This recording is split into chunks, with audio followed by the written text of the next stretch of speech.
What I do with my mouse? All right, 49er fans, Cowboys fans, let's unite tonight. Let's talk a little Trey Lance. For 49er fans, this will be the last conversation we have about Trey Lance, unless you're a Cowboy fan in the 49er chat, to which I would say that's a little weird. Either way, we've made a trade with our biggest rival, and there is a ton to talk about. We got to put a bow on this on the 49er side of the house.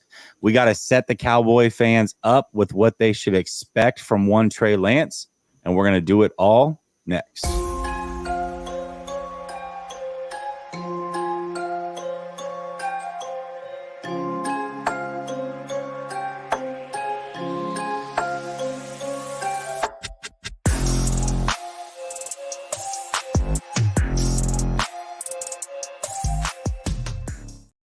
All right, welcome back to Last Second Sports, where we are giving you our take down to the last second. And as I said, we got a crossover show. In fact, you're going to see this show at least one more time this year. Week 5, 49ers play Cowboys. You may see it again in the playoffs if we are lucky to get it. But my man, Boss Cowboys, is in the house. What's up, Boss? How you doing? What's up, Jesse, man? How you doing? Doing fantastic. Doing good. You know, for those that don't know, we were doing a crossover show last year, and Boss actually called in during that and planted his flag in the Cowboys winning that playoff game. We made a bet. The bet was if the Cowboys won, he would come over to Last Second Sports and gloat. And if the 49ers won, I would get to go over to his channel and gloat. He held true on his bet. I ended up on his channel. It was actually a lot of fun. We really enjoyed it, and so I'm happy we're doing this again. Boss, good to have you on, man. Man, thank you, man. And so obviously it was big news is to Cowboys Nation to land a talent like Trey Lance. Now, I have been watching your content, and I got a sense from kind of watching you from a distance that it was a civil war with the 49ers, and it was a little bit, would I say, could I call it a distraction? Like, 100%. Yes. Kind of fill me in on that, man. Like what kind of like what's the culture wars that's going on, I guess I would say, because even on my channel where I just went live a couple hours ago, you know, I was just talking about stereotypes, and you was like the same thing was happening to Trey Lance, you know. So and it's like, so I want to kind of hear about this. Yeah. So, yeah, this really hit home for me because you were having a show and you were talking about Dak Prescott and the way that people view Dak and talk about Dak. And we can get into it a little bit further, but it just really hit home for me because I'm like, God, these are the same conversations we've been having about the 49ers and Trey Lance. And as you know, what happened with Trey Lance is extremely unique. Mm-hmm. You've never seen it before. You go through the history of top 5 picks. No top 5 pick ever, regardless of position, has had less of a chance to figure out who they were in the NFL. And then when you go through quarterbacks, it's the same way for all first rounders. So it's a unique situation that we've had here, Boss. And it has definitely been a distraction.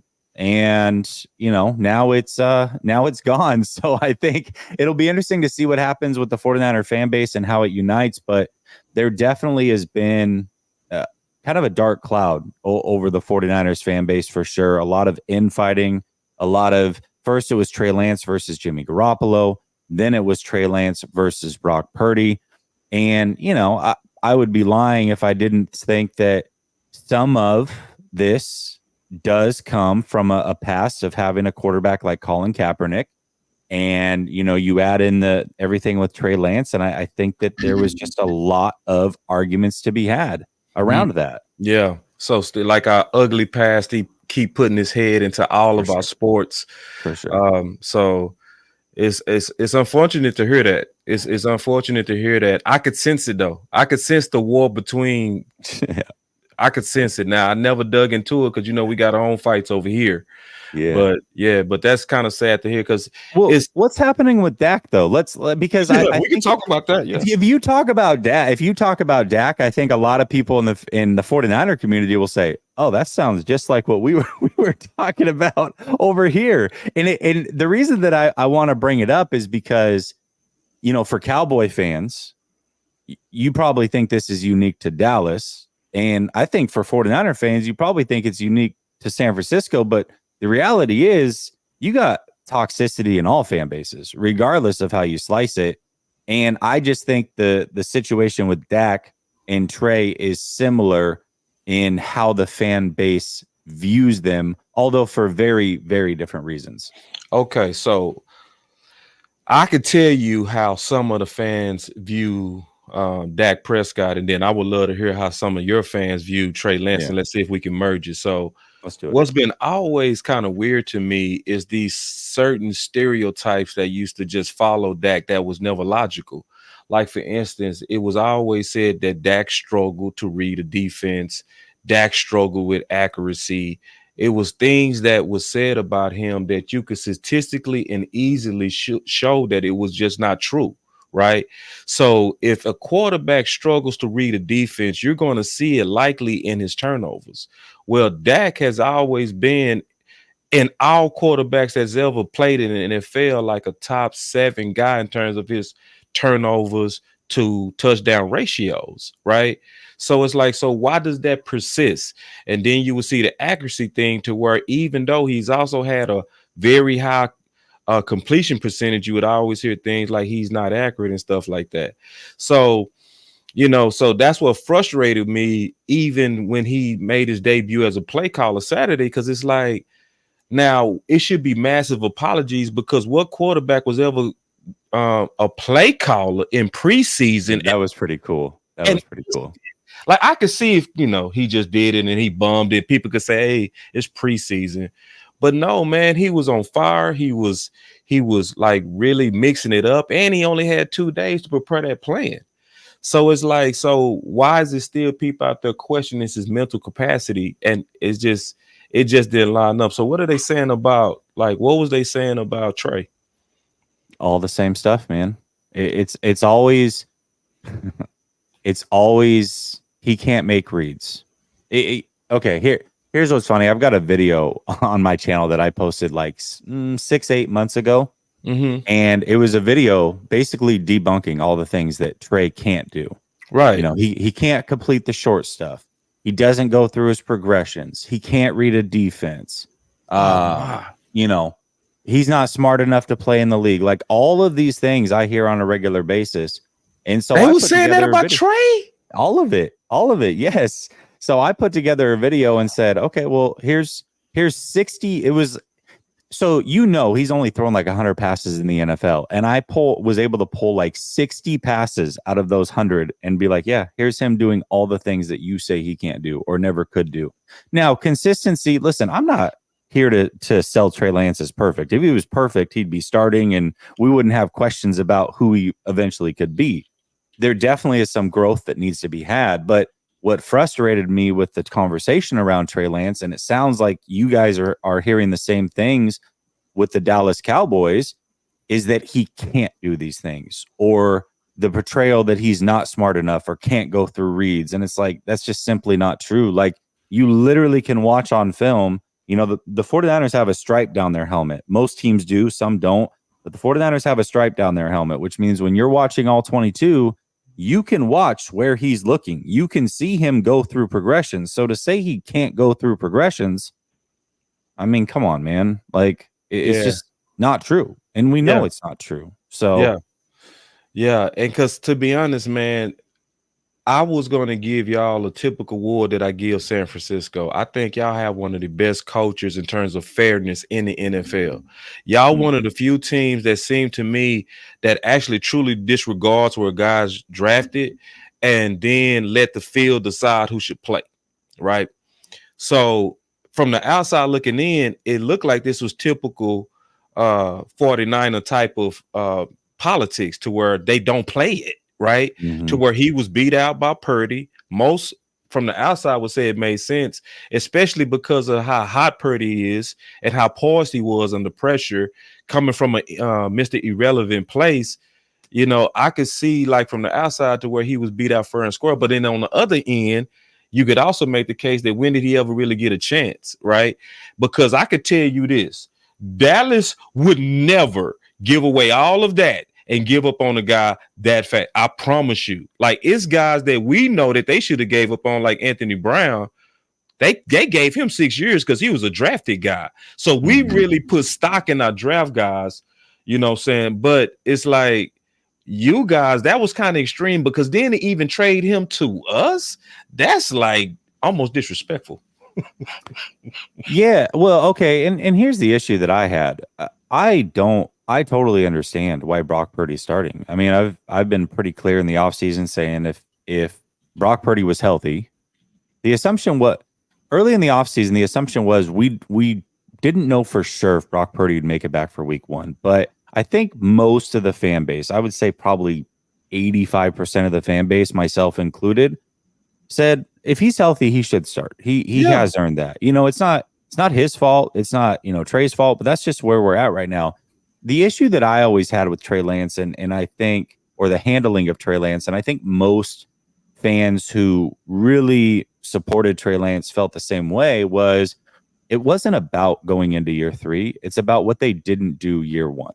Yeah. And, when you draft a quarterback that high, you usually start them, right? Yeah. Or you turn the keys of the franchise over to them. Yeah, you do. Especially when you've made it clear that the quarterback that he's replacing is not good enough to get you over the hump for a team that was trying to get over the hump.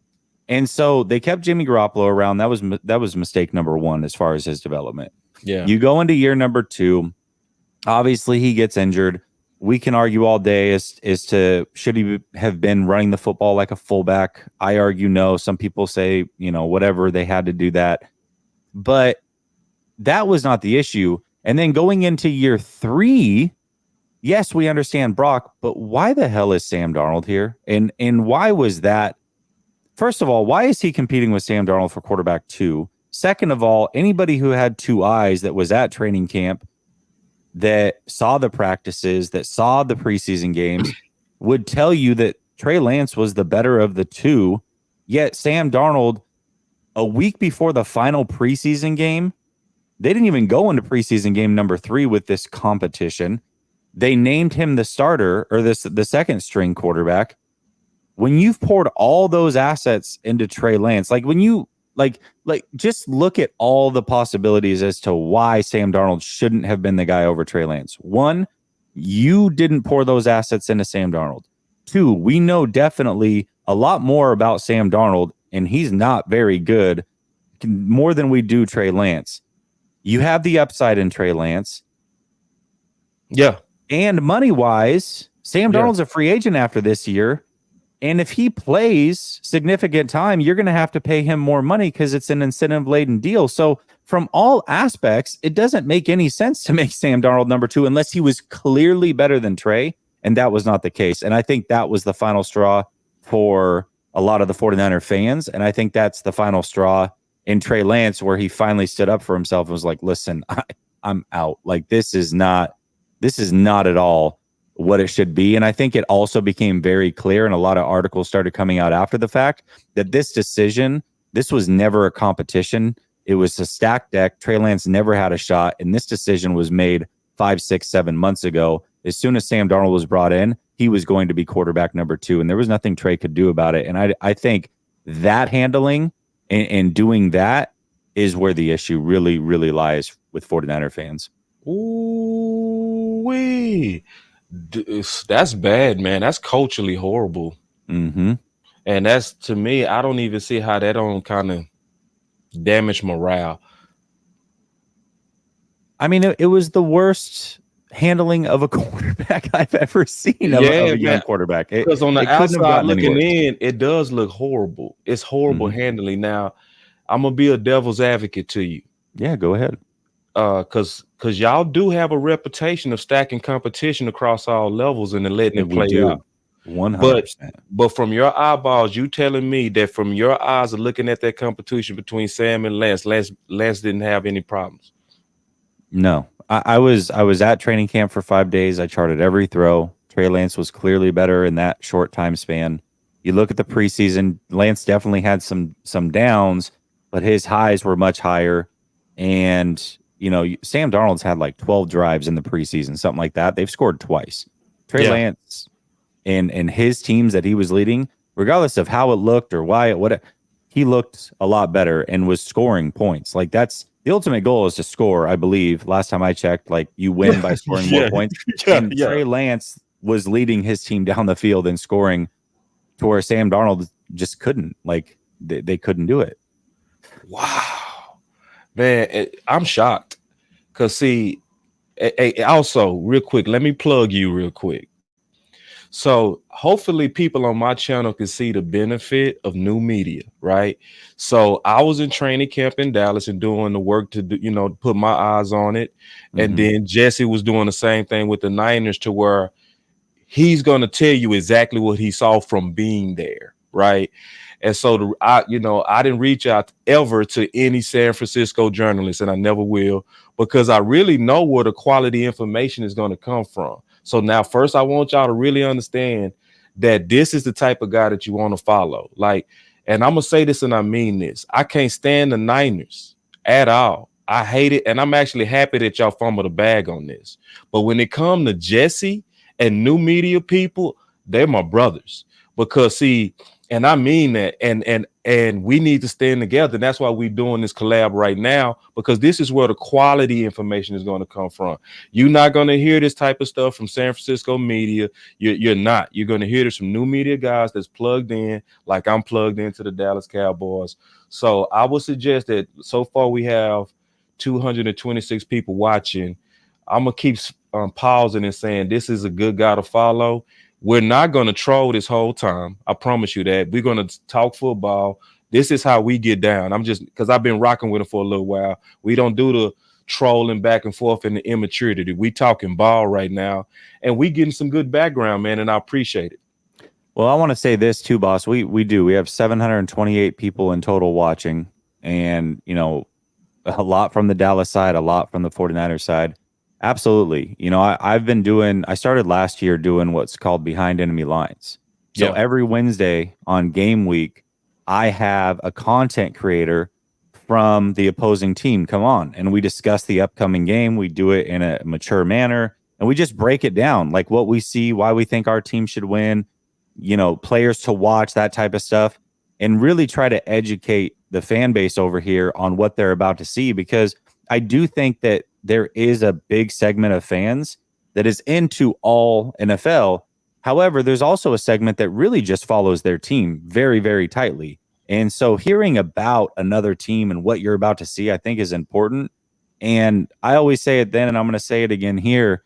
Absolutely. If you want to know what's really going on with these teams, you go follow another content creator for those teams. You do not go to ESPN or any of that stuff, because anybody who does care about their team, that watches big media and all those things, usually you find out real quick that they don't know what the hell's going on. And so what this does is it provides a platform for those that do care, do have passion, do know. And I think it's important. I want to ask this, since we do have almost 300 Dallas Cowboy fans watching, and I brought this up here, and I saw a couple Cowboys fans saying that Sam Darnold is trash. And I love doing these crossovers because what happens is you get the real from outside of your fan base.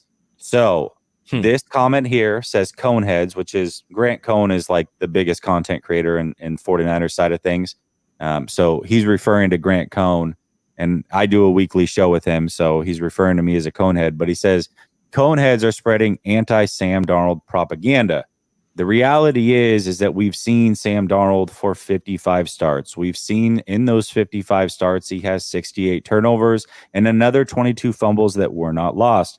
We know that in his 55th start, he went 5 of 15 passing for 43 yards, 2 interceptions, and 2 fumbles. If Trey Lance had ever done that, he would never hear the end of it. Trey Lance won a must-win game in his rookie year against the Texans, and people talk about that game as if he played worse than Sam Darnold did in start 55. It's absolutely unbelievable. We know who Sam Darnold is. We have a much bigger feeling on who Sam Darnold is and who he is going to be. He's had plenty of chances in the NFL. Now, what I've always also said is this, which is Sam Darnold can play his best football here. He's surrounded by a lot of talent and a very good head coach. That does not all of a sudden make him a good football player. Those are two very, very different things. So my question to the Cowboy side of things, what are your thoughts on Sam Darnold?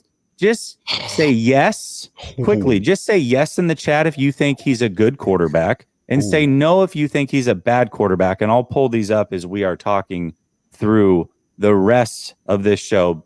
Just simply type yes. Oh, Sam Darnold's garbage. That's Dallas Cowboy fan. Okay. Yes if he's good. No, nope, nope, nope. Let's see. No, no, nah, no, no, no, F no, no. Okay. No, here we go. Nope, nope, nope, nope, nope, nope, nope, nope. We have one yes, and it is from a 49er fan. No, no, no, no, no. Let's see. More. Okay. The point is, nope, nope, nah, hell nah, no. F no, F no, F nah, no, sir. I see ghosts. No, sir. Okay. This is what I'm talking about. You can't get caught in a silo of your own fan base. You can't. You have to look outside your fan base and what people think of your team, because that is a very sobering look as to how things really are outside and what people think. Nobody's afraid of Sam Darnold. Nobody thinks he's good. You can go talk to Carolina Panther fans who have seen him. You can go talk to Jets fans, obviously Cowboys fans. Oh, we got a Lions fan in here, says he's buns. So here we go. The point is this, and I want to talk about this. Look at Geno now. This is, I love that you brought this up, because Geno and Sam Darnold are not the same. And let me tell you why. Quarterbacks take about 3 years. Most quarterbacks, it's year 3. Yeah. And not year 3 in the league, but year 3 of actually playing before you get a good grasp of who they are. That's why last year was a make or break year for Jalen Hurts. It was the same thing for Tua. This year, you're going to hear that about Mac Jones and Justin Fields. Year 3 is very important for these players. Year 3 of playing, not in the league. Yeah. Sam Darnold has played for the better part of 3 years now. He's still not very good. Geno Smith, his first year in the league and second year in the league, he did play a lot of football. Now, he went on about a 7-year drought where he really didn't play at all. Do you want to know what last year would have been for him as far as playing? It would have been his 3rd year of playing. And guess what happened? He broke out. That's the difference. In year 3 of actually playing football, he broke out in a big way. Sam Darnold has not had that breakout, and he's not going to have that breakout. He is Sam Darnold, period.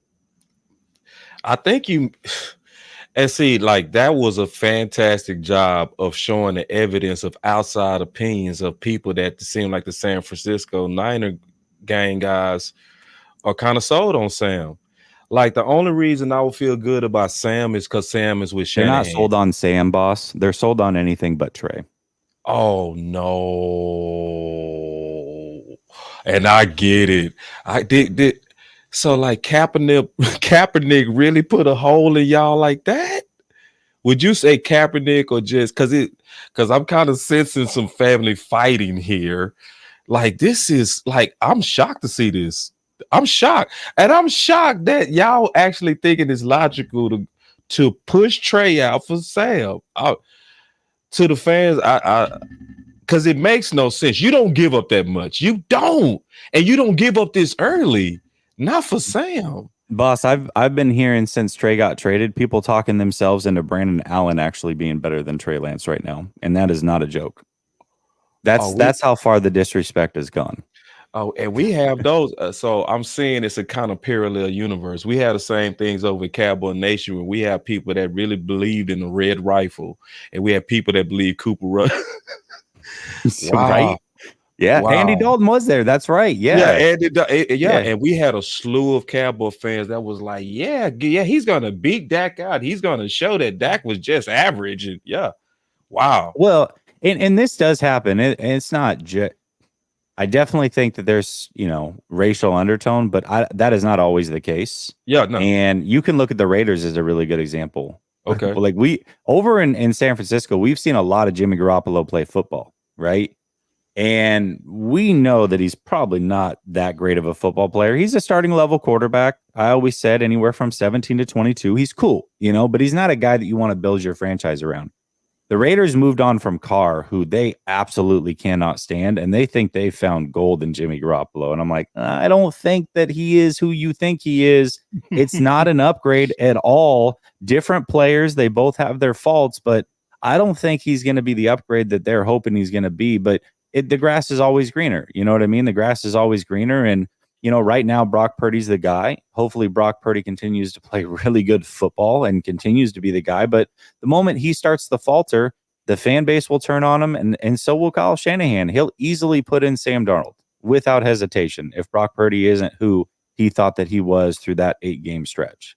Because I know we haven't got it in football yet. I'm still kind of digging in on this gossip stuff.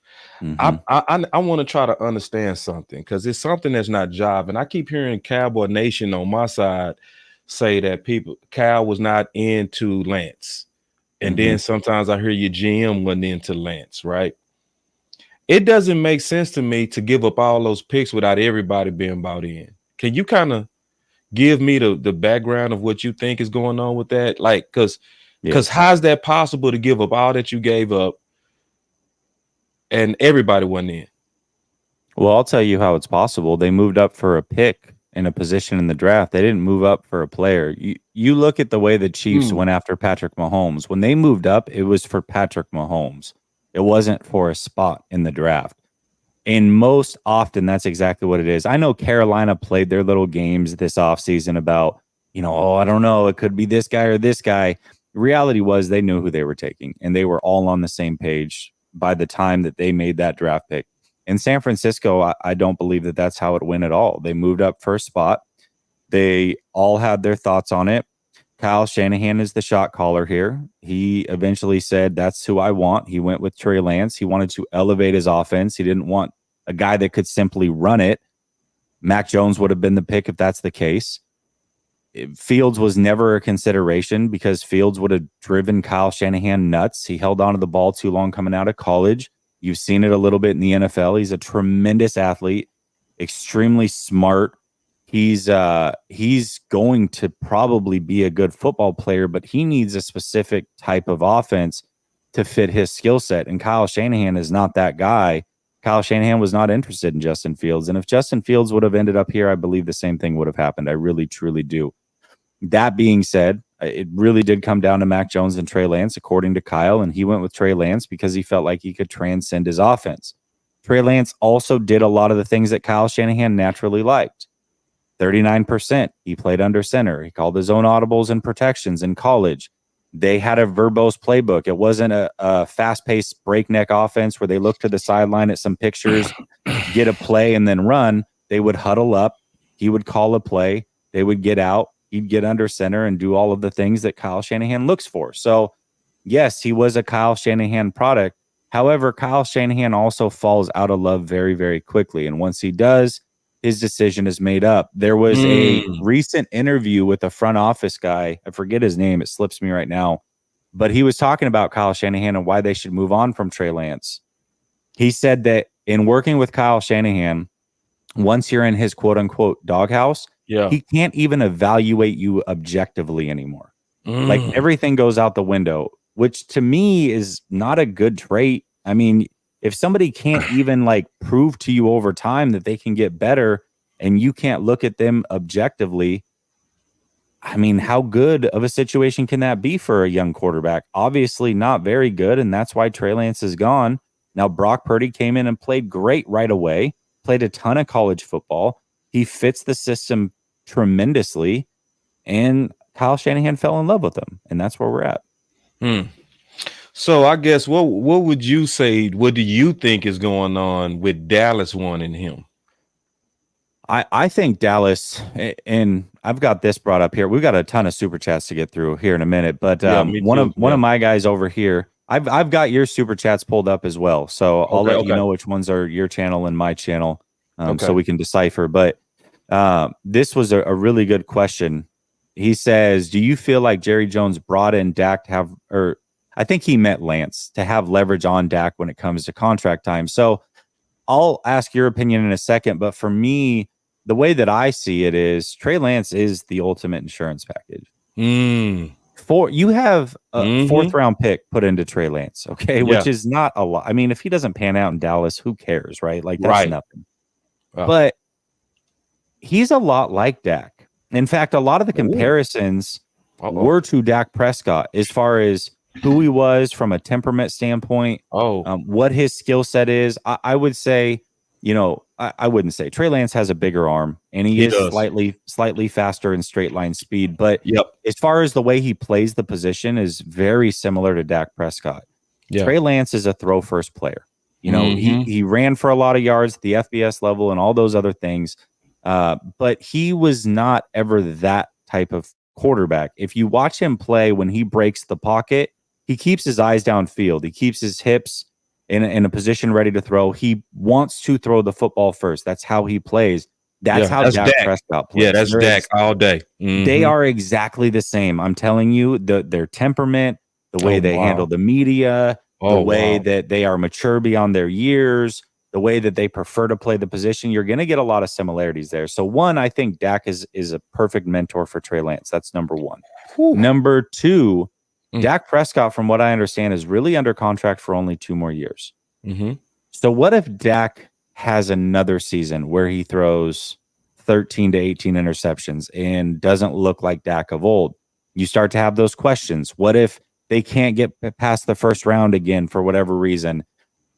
I think Trey Lance is the ultimate insurance. Allow him to grow behind a perfect mentor in Dak Prescott. And if Dak isn't getting it done, you've got a supremely talented quarterback waiting in the wings. What's interesting is they didn't draft Trey Lance, but this really could turn into a Aaron Rodgers, Jordan Love situation where you've got this young kid who sits for a very long time and then ends up taking over the reins and they feel really good about it. I could see that situation. And worst case scenario, it pushes Dak. It motivates Dak. I will say I watched his interview after that game. He didn't come across very happy about the situation. He seemed like, okay, yeah, like we both do the sleep number bed thing. We've crossed paths there and I'm going to welcome him and all these things. But I've got a teammate over here that I think played really good football and deserved to make this team. And now he's not going to, but it is what it is. We'll see how it plays out. So I think this will motivate Dak in a way as well. And so I'm curious to see how it plays out. But I think it's the ultimate insurance. What do you think? Yeah, it's definitely the ultimate insurance, and it's one of those things from a football perspective. It's good. The Dallas Cowboys won on this. They Mhm. won greatly on this, especially when I hear how you was glowing on the identity of their games. It is, and it sounded like it was friction in San Francisco. So we took them out your house, and we're going to try to really develop in our house, and it's insurance in a lot of ways. It can be insurance, in my opinion, even for this year. Because I was trying to explain to people on my channel that, especially late in the year when he's been learning the offense, learning the playbook, and spending his time. If Dak was to get hurt late, I'd rather Trey Lance actually get his shot than even Cooper Rush. Even late in the year, is because of the massive upside and then all the traits that you talked about. So it's insurance on that standpoint. In turn, it's also going to be automatically motivation for Dak, and I think Dak played his best and he played like the cleanest football when Romo was behind him. So in most situations, as you know, Jesse, quarterback controversies are bad. But in the situation with Dak, I think it's going to piss him off and motivate him. And I think it's going to get the best out of him. So on that, I definitely think he's insurance and the ultimate insurance. The downside of this is the massive distraction that is going to be, and it's not going to stop. It's going to be every time Dax has a good game, not even a great game, just a good game with some mistakes, but we pull it out. They're going to point to Trey and say, could Trey be better? If and when Dak has a bad game, because our quarterbacks eventually have a stink it up game. Everybody's knowing that this is media gold to stir up this controversy between a former top 5 guy and Dak. So it's something that, as long as Trey is here, it's going to be a distraction. The ultimately and best thing that could happen is this, in my opinion. Motivates Dak. He goes on a major run. He gets hot and he just plays high because he knows Trey is behind him. Then eventually, maybe he has a couple of neck injuries and stuff like that. Trey comes in, plays well. We insert back Dak.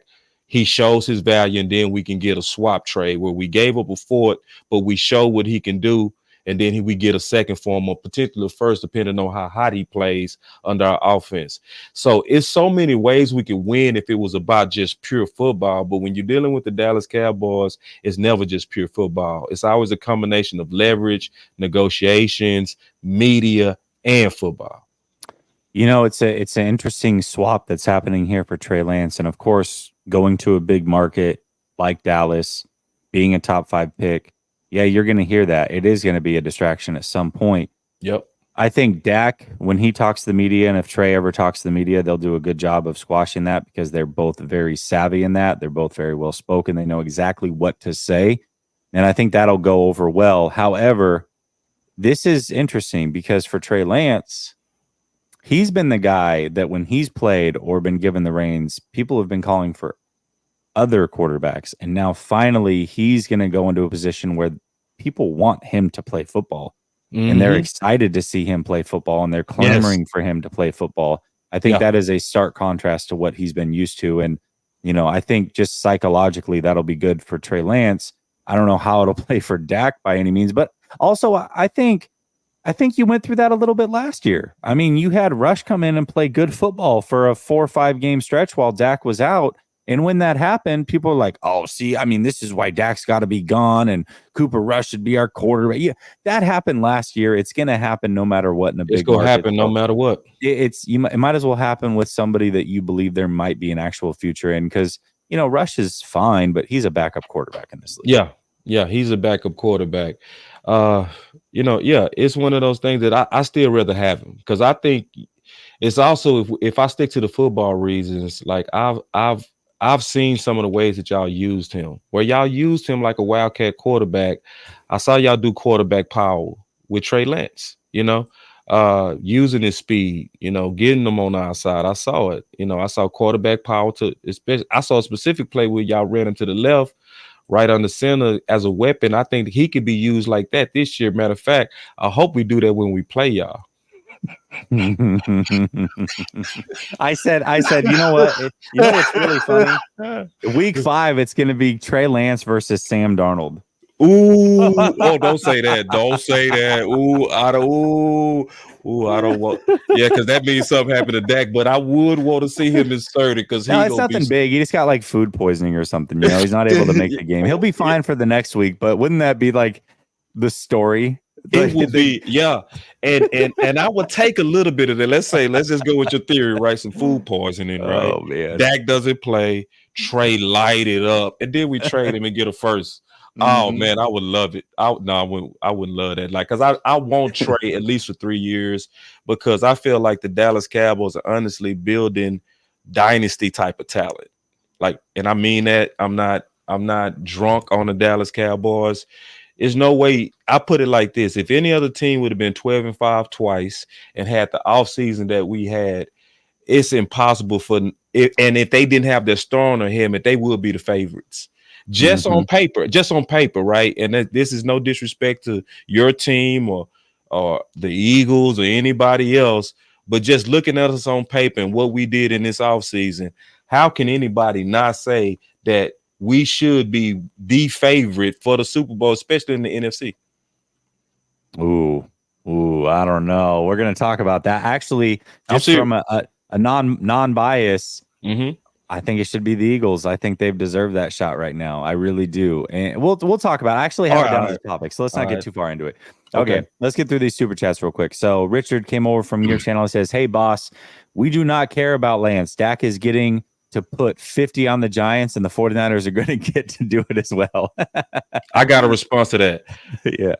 Lance is a Cowboy now. So we not talking. So I care about Lance because he's an asset to the Cowboys. So we all should care about the background and learn about him. And that's what we're getting right now. So, and we should value that because I'm getting a lot of confirmation that I needed to know. And we hearing doesn't it feel good, my brother, to know that he has the same pedigree of Dak? Like, doesn't that feel good to know that we have insurance on top of insurance from quarterback all the way to left corner? So, no, it's a good conversation. Embrace it. No, he really is like the perfect Dak fill-in. Jason Parker came over from your channel, says, here's $10. Yeah, that's my brother. I played football with him at the University of Houston. Okay, all right. What's up, Jason? Mike Drops with Monsters over here. He says, you never strengthen the ops quarterback room. Ooh, Never. good point. That's the other thing too, and I'm glad you brought that up, Mike Drops, because that was a tweet that I put out. The 49ers spent all offseason talking about the quarterback room. Instead of selling us a quarterback, they sold us a quarterback room and how great it is. And you know what? If we go through injuries like we did last year, we are insulated. And now that quarterback room right now is worse than it was to start last year. Last year's quarterback room was Trey Lance, Jimmy Garoppolo, and Brock Purdy. This year's quarterback room is Brock Purdy, Sam Darnold, and Brandon Allen. So that is not as good as it was last year. So all that selling they did just to get rid of Trey Lance makes no sense. Mike Drops with Monster says Sam had more turnovers than scoring drives. Yes, he was that way in college too. Like, this is not just an NFL problem. He had more turnovers than he had games played in college as well. So Official B&A Music, he's over here as well, says Trey got one practice snap with CMC. The fix was in. He ain't lying. He never played with CMC. That's the other thing. A lot of people look at Trey Lance, never once played with CMC, and out of his 4 starts, he played with George Kittle 1 time. Mike Drops with Monster says, bro, look like Scarface. Not the first time he heard it. He said you look like Scarface, the rapper. No, I don't look like Face, bro, but I don't even know what to say to that, man. Brandon's over on your channel. He says, history repeating itself. Shanny wanted Mac Jones, not Trey. No, he wanted Trey Lance. Same thing happened with RG3 and Kirk Cousins. Owner wanted RG3 and Shanny wanted Kirk. No, it was truly Kyle Shanahan's. He's the head honcho over here. Because there's no way you give up all that. It's just no way. That's why I never bought it. And see, we getting it confirmed now. Like I would rather listen to new media than our suspicions. Like, he been in the fight with those Niners. He telling you the background. And just think about it. Why would you give up all of that if Shanahan, the head honcho, is not in it? Yeah. He listen. The backstory is that Jimmy Garoppolo was a John Lynch decision. In fact, we talk about Kirk Cousins. That was the plan. The 49ers didn't scout Patrick Mahomes or Deshaun Watson because their plan was, when they took over the team, they were going to get Kirk Cousins in free agency. That was the actual plan. Then they got near the trade deadline. Jimmy Garoppolo became available. Kyle Shanahan was like, I don't know. He eventually said yes to it, but really it was a John Lynch thing. And it is well documented that literally Kyle Shanahan pouted about it for weeks. He wanted Kirk Cousins that bad. So once one time he didn't get to make the decision, the next time around it was 100% his decision. Flaves over on my channel says, Cowboy guy, I heard Dak interview and it seemed like he was close with Greer and wasn't too happy about Trey being there. I took away the same thing. Do you think Jerry Jones is using Trey for a Dak contract? What are Trey's chances of playing? High. And Trey Lance seemed like it also surprised Mike McCarthy. And I said this, Dak is not going to help Trey, nor should he. See, I was a competitor. Like, I competed Division I. My best friend, or one of my good friends, is in the chat, Birdman. Competitors to the day we die, right? We was competitors. We close, but he wasn't going to give me all the secret sauces, and I wasn't going to do the same thing. Now, I did help him. He did help me. But when it comes down to millions of dollars, I just don't see Dak really just... Now, Dak could, because Dak is a good guy. I just don't see that. But yes, of course, it's leverage, and this is the worst part about it. The media is going to help Trey. The media is going to help Trey. They're going to lobby for Trey. It's going to take a year to build. And what's going to happen is they're going to take advantage of all the imperfections in Dak. So whenever Dak is not perfect, even if they win, and let's say if we squeak out a win and he had a bad game, they go always point to Trey, and it's going to continue to build his value within the Dallas fan base. And it's going to be the local media. See, I don't know what your media is like, but our local media is real shady. Soft. Oh, okay. So our local media is shady. So they was stoking Cooper Rush versus Dak. The local media, not even just the national media. So they're going to build up Trey because it's about money. It's going to be about stoking that controversy to get people to pay attention and listen in. And it's going to just build that leverage. And then next year, Jerry and them go walk out like, hey, man, it looked like Trey, is the fan base want him and they're going to have a lot of leverage and they're going to try to use that with Dak. And Dak just got to ball out. That's what it is. Dak got to shut everybody up and if we lose, it can't be on him at all. Like, for instance, everybody knows that fumble was one of the pivotal moments of why the Eagles lost in the Super Bowl. Dak can't even have a moment like that. Because, see, with Hurts, they giving him a pass. If Dak had a pivotal fumble that you can point to and say maybe that lost the game, they're going to point to that one fumble like for the whole offseason to say Trey should be the guy. So, and it's going to be nasty. And I'm going to be honest, this is what's likely going on. The Dallas Cowboys are fumbling again because what they should have did with Dak is they should have extended him this year. They should have extended him before Hurts and Herbert and Lamar.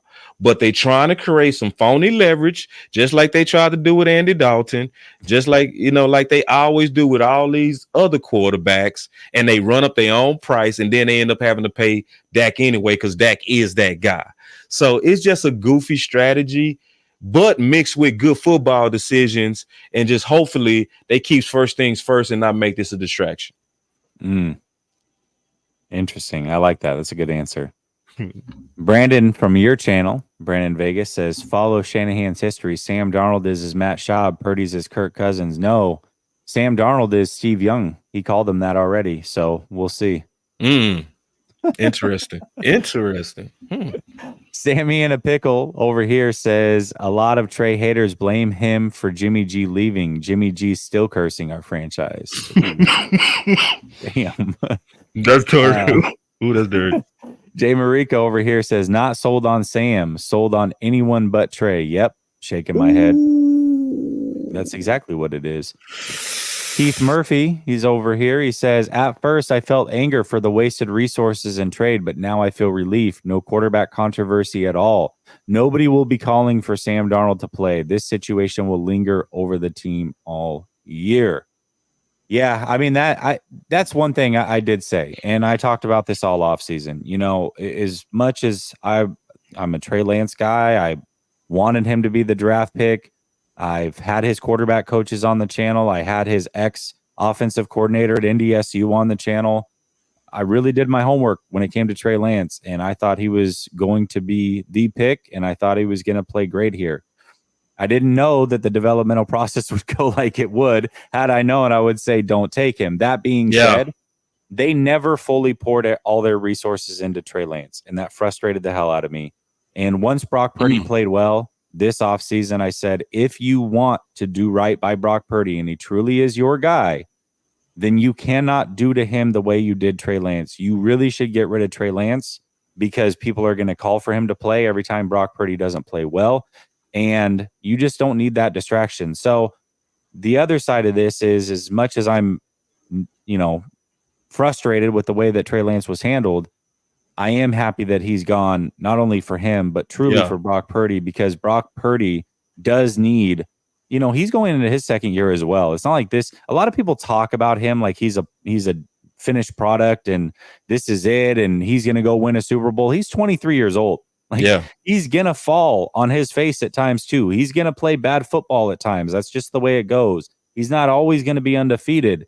And when he does fall on those hard times, unlike Dak Prescott, who is an established quarterback and can deal with these things, Brock Purdy may not be able to. So why even have that distraction in the locker room? I think this is the best thing the 49ers could have done for Brock Purdy as well. And that I am also happy for. And can I say one thing on that real quick, Jesse? Cowboy fans, see, y'all should appreciate Dak just for what he just said.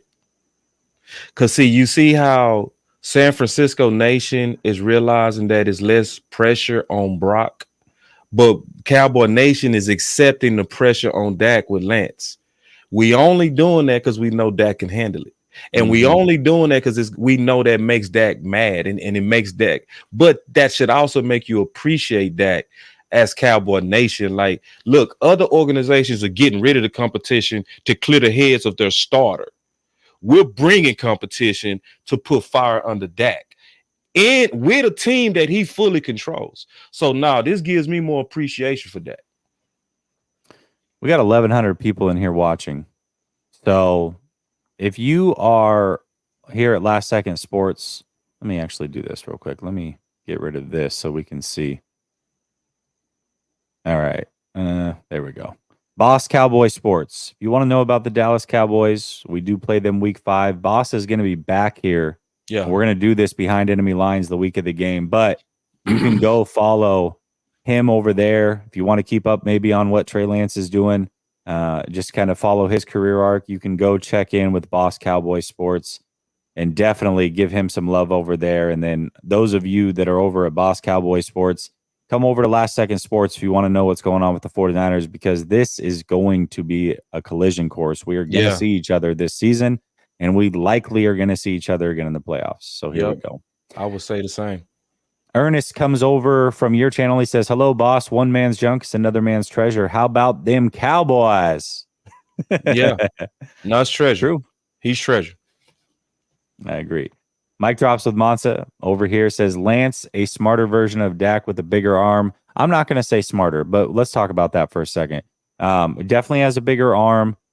They literally gave the ops a damn weapon. Be patient. He'll be better than Dak is what he's saying. Damn. Okay. I don't know about smarter than Dak. Listen, Trey Lance is very smart. Very smart. But Dak is very smart too. Trust me, Dak is very, very smart. I'm telling you, these guys, they are very similar in the way that they carry themselves and they go about attacking the game of football. I'm telling you, they couldn't be more similar. They really couldn't. And I hope you're right. If you right that he ended up being better than Dak, we gonna win multiple Super Bowls in the next 4 years. Yeah, God, I don't even. You would die, wouldn't you? Listen. I hope the best for Trey Lance. I really, truly do. But that I cannot wish for him. I cannot wish for him to lead the Cowboys. I can't. That's no, absolutely not. Absolutely not. Hey, if he ended up being better, man, because Dak is already that dude. He that dude. Unbelievable. Flav says, and he's over here. He says, in my opinion, Niners don't do this unless they really feel like Trey is not ever going to be good. Despite what they've said, if Kyle Shanahan really still believed in Trey, they keep him or send him somewhere else. Yeah, I also think that it's a little bit, they know that he's not going to play with Dak there. I think that plays into it a little bit. Also, I think that two things can be true. I think they can be completely out on Trey Lance, but I also think that can be the wrong decision. So, yeah. Well said. Coach Marv over from your channel says, what's up with Bosa? Oh, man, don't get me started with Bosa.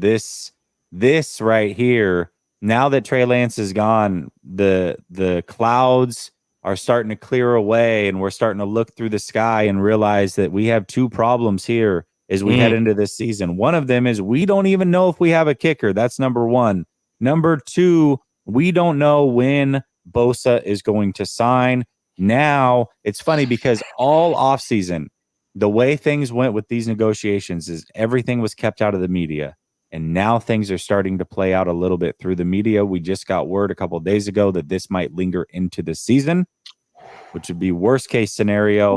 And we know that the Bosas are about their money. They are not going to budge at all. So if he has demands as far as what he wants to get paid and the 49ers are not willing to meet those demands, he will sit his happy-go-lucky butt on the couch and watch us fail happily, I'm sure. So he might sit out week 1. We'll see. Hopefully they get this deal done. They really do need to get it done quickly. You're loving that. Yes. You know what? Can I also say this? Because this is the fantasy that 49er fans wish they had. If we would have stayed at 12, we could have had Parsons next to Bosa. Now y'all have Bosa and our pick from that draft. Golly, man. What are we Yeah, doing? yeah. It's like it's honestly it's sad to say, man. Jess, I just got to be honest and transparent.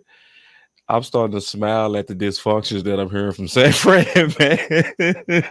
Because this is honestly like a lot of this is not like y'all, man. Like y'all was a model, in my opinion, model organization for years for good business and fair competition, and kind of taking care of your stars, right? Especially in the youth. Now, when they get older, oh, y'all get rid of them. And I love that too. Like, y'all are very heartless about it. Like, y'all do stuff that the Cowboy Nation could never do. Like, y'all let y'all best guys go late, but to not pay Bosa, this is weird.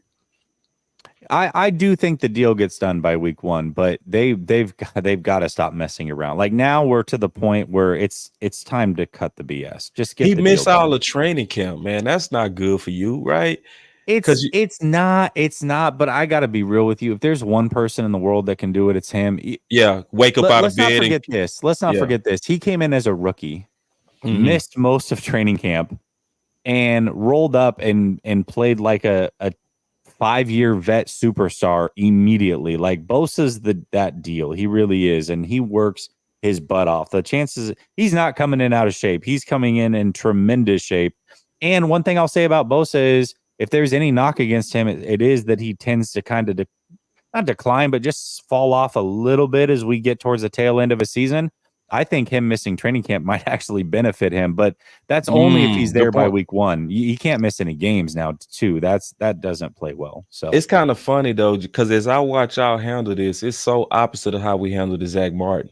Because see, how y'all handling Bosa is how I imagine us to handle Zach Martin. Because I always said, why would the owners come together, put these punitive damages on players that hold out, and then budge quickly because they hold out? If you're owner and everybody locked arms and say, okay, we have to stay together on this, I would imagine that you do have to let it go all the way to its last second.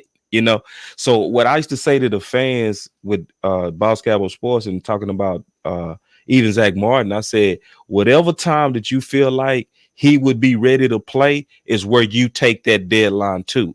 So, like, for instance, if you feel like Bosa just would take a week to be ready, then you bleed him out all the way to a week. And then that's when you start having those talks to get it done. yeah, absolutely. Chris over on your channel says, how much data can Trey give us about San Francisco offense? I don't think that means anything because y'all have Dan Quinn and he knows this offense inside and out. Remember, he was the head coach when Kyle Shanahan was his offensive coordinator. He knows exactly how to handle this 49er offense. In fact, he's always done a good job against it. We don't ever True. light the scoreboard up against y'all, but it's Facts. just the rest. Can Dak perform against our defense really is what it's come down to. True. You just haven't been able to score enough points. That's Really, the it. defense has held the 49ers offense right where they needed to win Yep. both of those playoff games, and they couldn't get it done because the offense couldn't do it. So Facts. Can't. That's true. B Bird coming over from your channel says, if I'm Dak, I ain't giving no type of discounts. Oh, I agree with that. Why would you? Why would you? Here's what I do if I'm Dak. Here's how you can give a discount. Once you've got that big contract, you can do the renegotiation every offseason like Tom Brady did and Patrick Mahomes, the one that gives you more money up front, but also saves on the salary cap. But on the overall contract, you don't give the discount and you make sure it's as long as it can possibly be so that every time they do a restructure, you're getting money up front and they're adding a year onto your contract to make sure that you're always going to be taken care of. So once that contract is signed, you can start to give the quote unquote discount, but not before that contract is signed. You're playing ball as hard as you can to make sure that you get that biggest deal that you can, in my opinion. I got to think on that. See, because all of us have been in relationships to where we knew somebody would like burn down the car Yeah. or slash your tires. Yeah. So and Jerry and Steven has shown me, even when they was willing to tag him, that they will burn down the car to try to be right. Yeah. So sometimes you gotta take I don't mean got to, but sometimes for the best interest of the ultimate goal, sometimes you do give, but I wouldn't want to if I was Dak. I wouldn't want to. And Dak still has all the leverage based on how his contract is structured. That's fair. That's totally fair. We'll see how this plays out. I'm curious. Dak and Shanahan on the clock. Yeah, you know what's interesting with the whole Shanahan thing is he could do no wrong here, boss, for many, many years. You know, anytime you critique Shanahan, it was like blasphemy over here. But over the last 48 hours, we've seen a major, major shift. In fact, I took some pictures and posted on Twitter.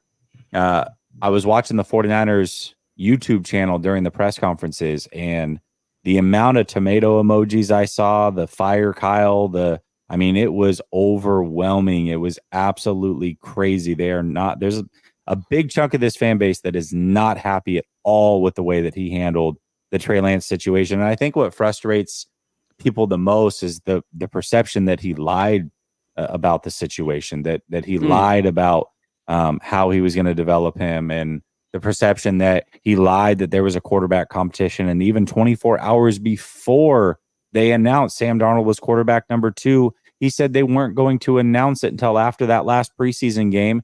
And there was a chance that he could flip-flop them throughout the season, depending on what the practice the scout team needed for that particular week. And then the very next day, all of a sudden, he knows who quarterback 2 is and is known for 10 days, he said.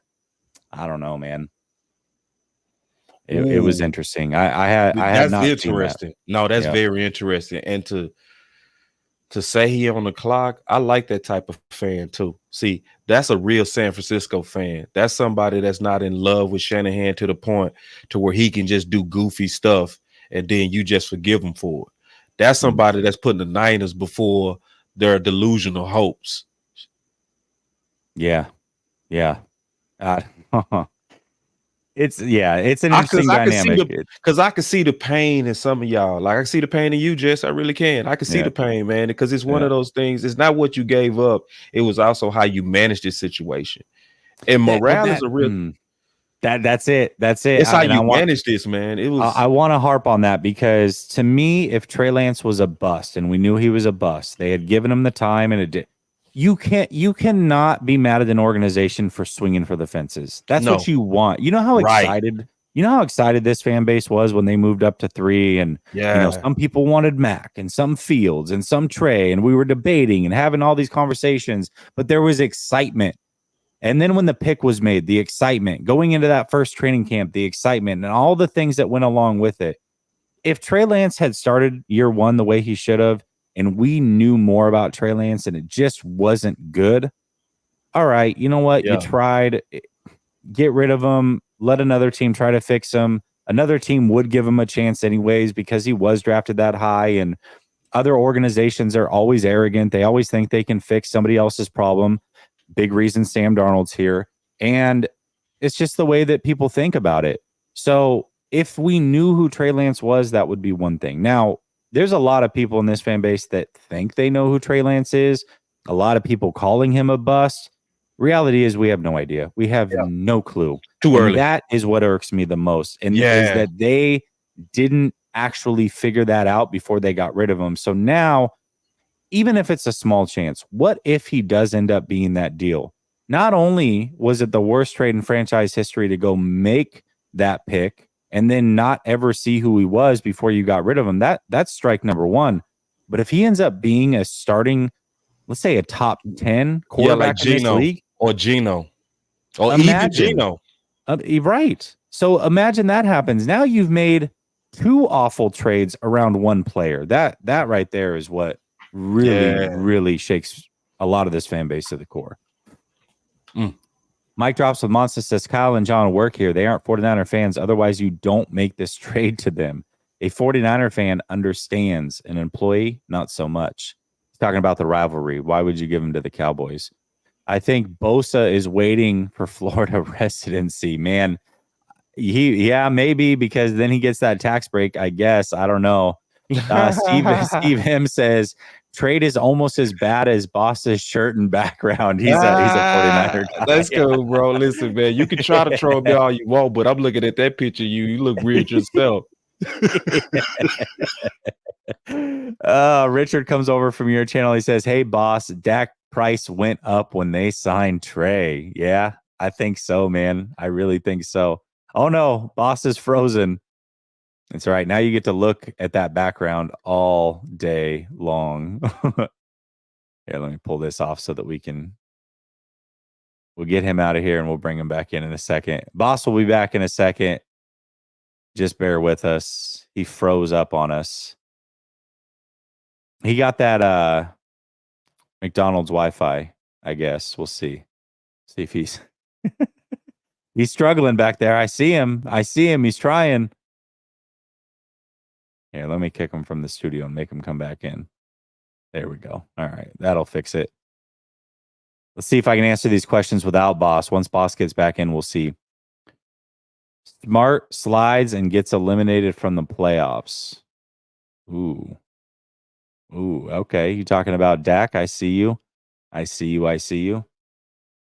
here. Flav says, Jess, wouldn't you say that the Niners have dysfunction every year, though? Think the locker room is close and used to it. If anything, I'm worried that they are overly confident and think that it will be easy. Thoughts? That's interesting. That is interesting.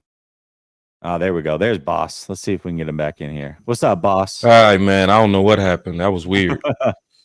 It's all right. I just went through a super chat. It didn't really pertain to Okay, cool. You necessarily. This one is asking me a question as well. It says, Jesse, wouldn't you say that the Niners have dysfunction every year, though? The locker room is close and used to it. If anything, I'm worried that they're overly confident and think it'll be easy. Thoughts? I actually do tend to agree with this. I mean, there is definitely dysfunction. I think every team has quote unquote dysfunction. I think that the dysfunction here might be overblown a little bit, just like it would be in Dallas. Whenever you get these really historic franchises, everything is put under a microscope. But overall, yeah, I mean, I do think that might be the 49ers problem is overconfidence in a lot. So 209er says our drama looks like it even stresses Boss out. Nah, man. I'm loving y'all drama, man.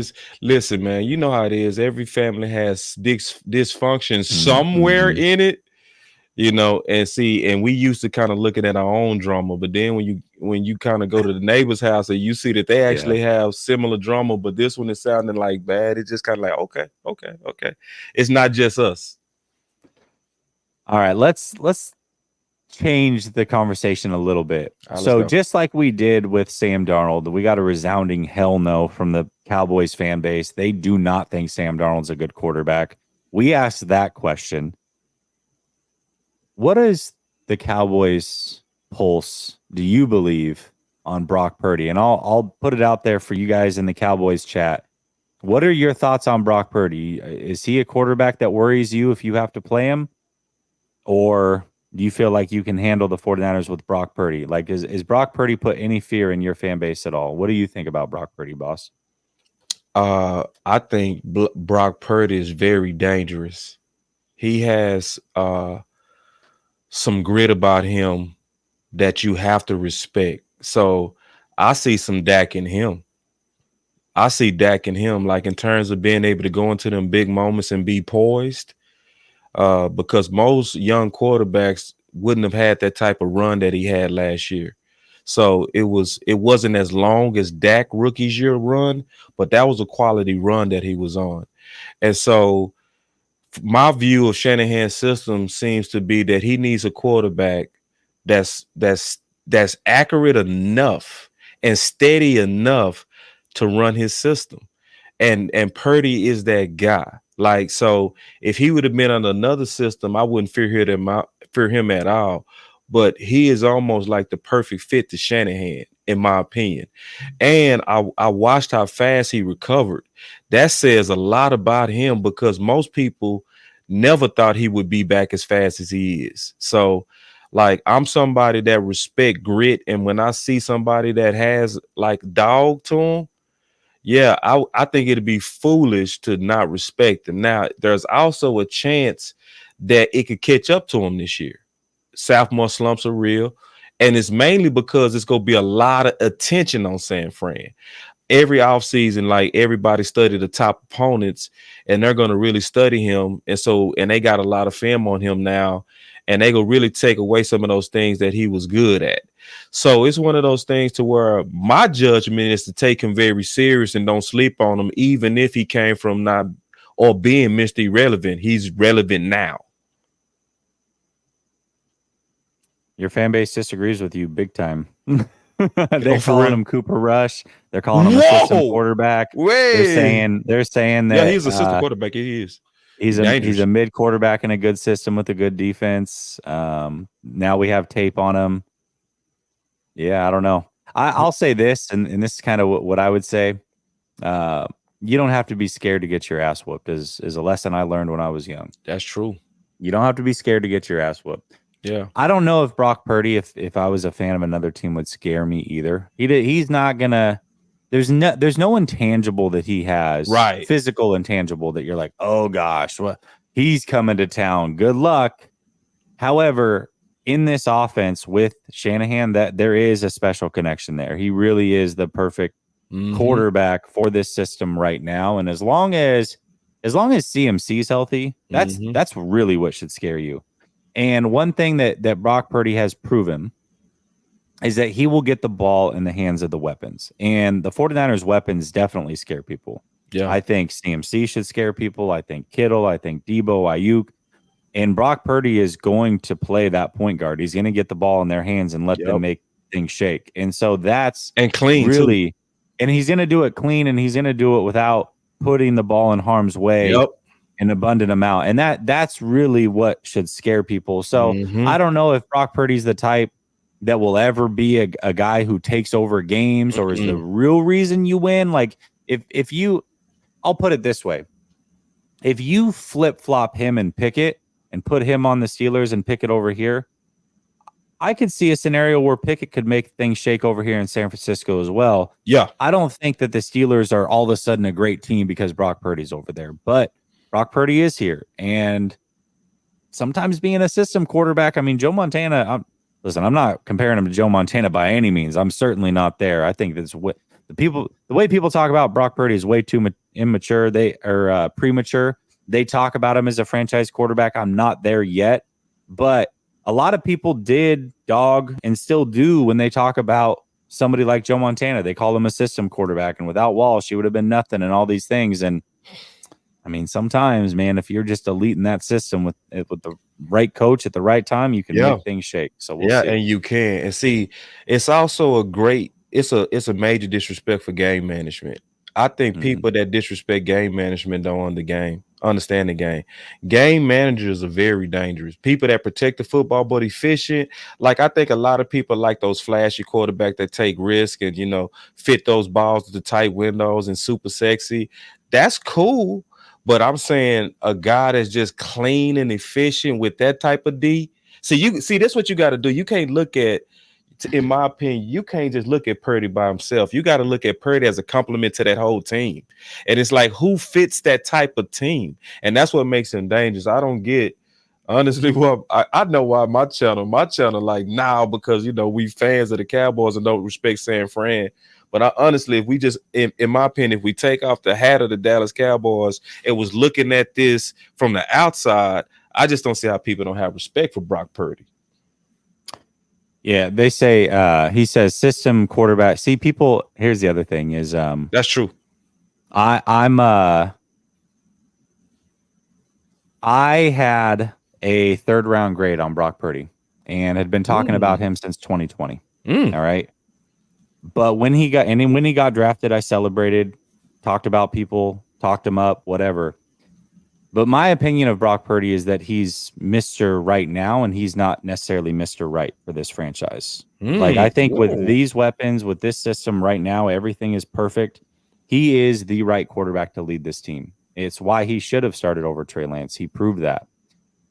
That being said, when you start to strip away those pieces and you do pay him all that money, I do have concerns that he can't be that guy long term. And, right now, we shouldn't necessarily worry about those things because they're trying to win a Super Bowl right now. And they can possibly do that with Brock Purdy. But long term, I don't know that he's the answer. So a lot of people get frustrated with me.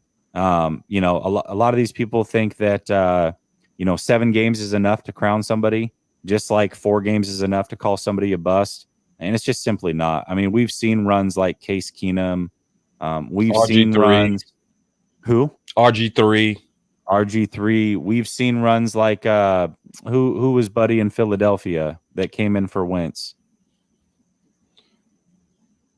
Foles. Oh yeah, Foles. Yeah, got hot. We saw Yeah, it twice. I mean, yeah, his second season, he had 27 touchdowns, 2 yeah, interceptions. A yeah. couple years later, he leads Yep. them to a Super Bowl Mhm. MVP, Yeah, beats Tom Brady. yeah. Like we've seen that. And I'm Hot not streaks. necessarily saying Brock Yeah, Purdy's going to be that, but he could be. So it's let's a see it for a few possibility. years. You know what I mean? That's all I'm saying. And Pump the shout out to brakes. you, Jesse. I'm not used to that type of measured Kool-Aid. Like that's coming from somebody else, man. And you measured, I think, man, shout out to you, man. I think you being fair in your analysis of your own squad. Like, because I take that very serious on my channel. People that's like very measured, and that's accurate. Like you can't super crown him.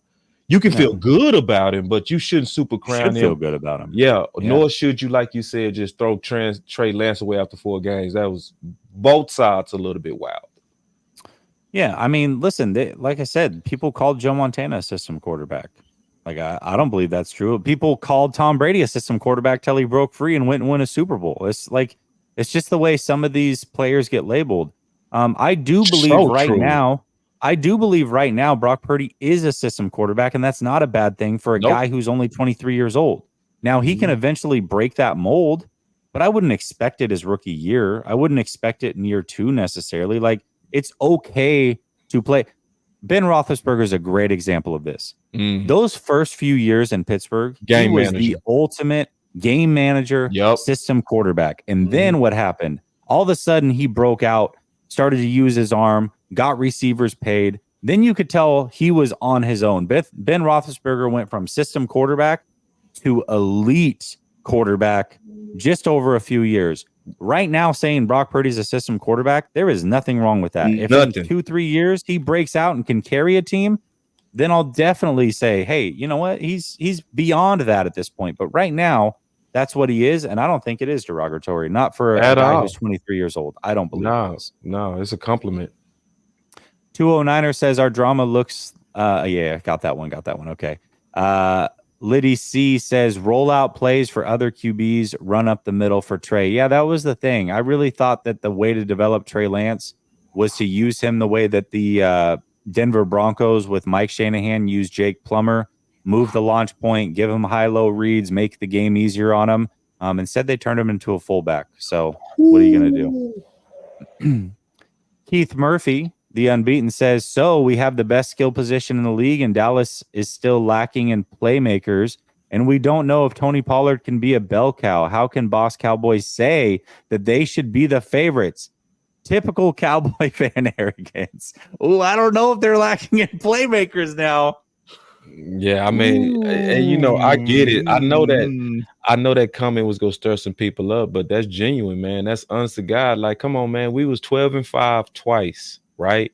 And we had major dysfunction on our offense. We had a head coach who did not believe in option routes, and we had an offensive coordinator that was running the most aggressive option route system in the NFL. And that team still went 12-5. And Jesse did say it right. Both sides' defenses are stout. The problem with that matchup between us was enough offense. And what did we spend all our offseason on?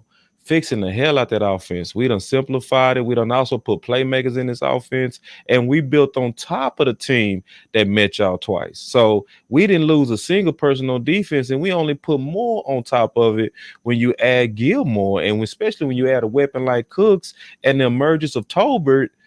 We are not showing up like we showed up last time. I'm just being honest with you, Keith.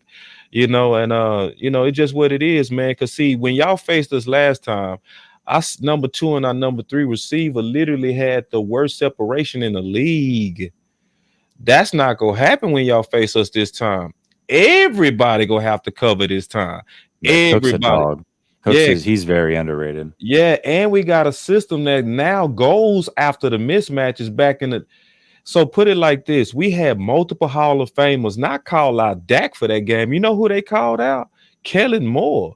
Like Jimmy Johnson called out Kellen Moore by name. Michael Irvin called out Kellen Moore by name.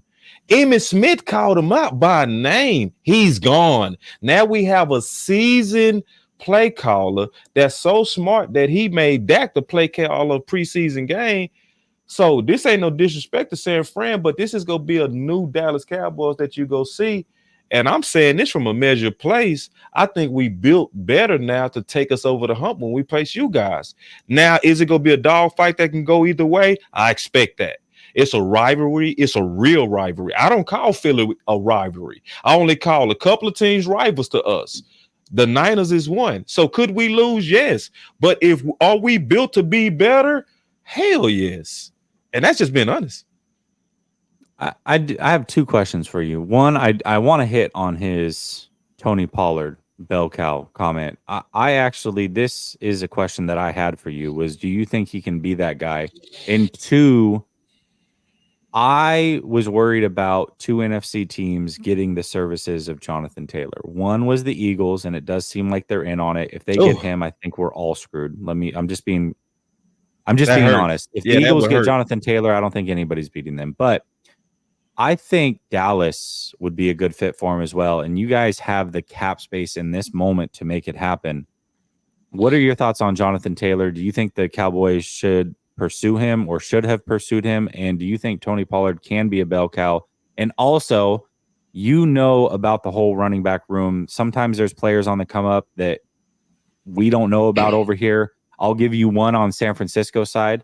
Jordan Mason should be somebody that you look out for. I mean, if anybody plays like Marshawn Lynch, it's this man. He looks just like him, wears 24, dreads out the back of the helmet, runs like him, bow-legged, powerful. I don't see him on your depth chart. Who?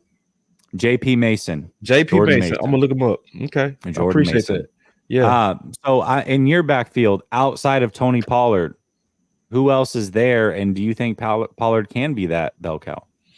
Well, it depends on what you mean by bell cow. So does he have to be the bell cow, I guess, is the question too. Is there somebody else there that can relieve him? No, he doesn't have to be. And it won't be a bell cow because Pollard, in my opinion, doesn't have the frame to be a bell cow type back. I still think it'll be in a long-term best interest or even short-term best interest of this season to limit him to around 15 touches or 18 touches at the most.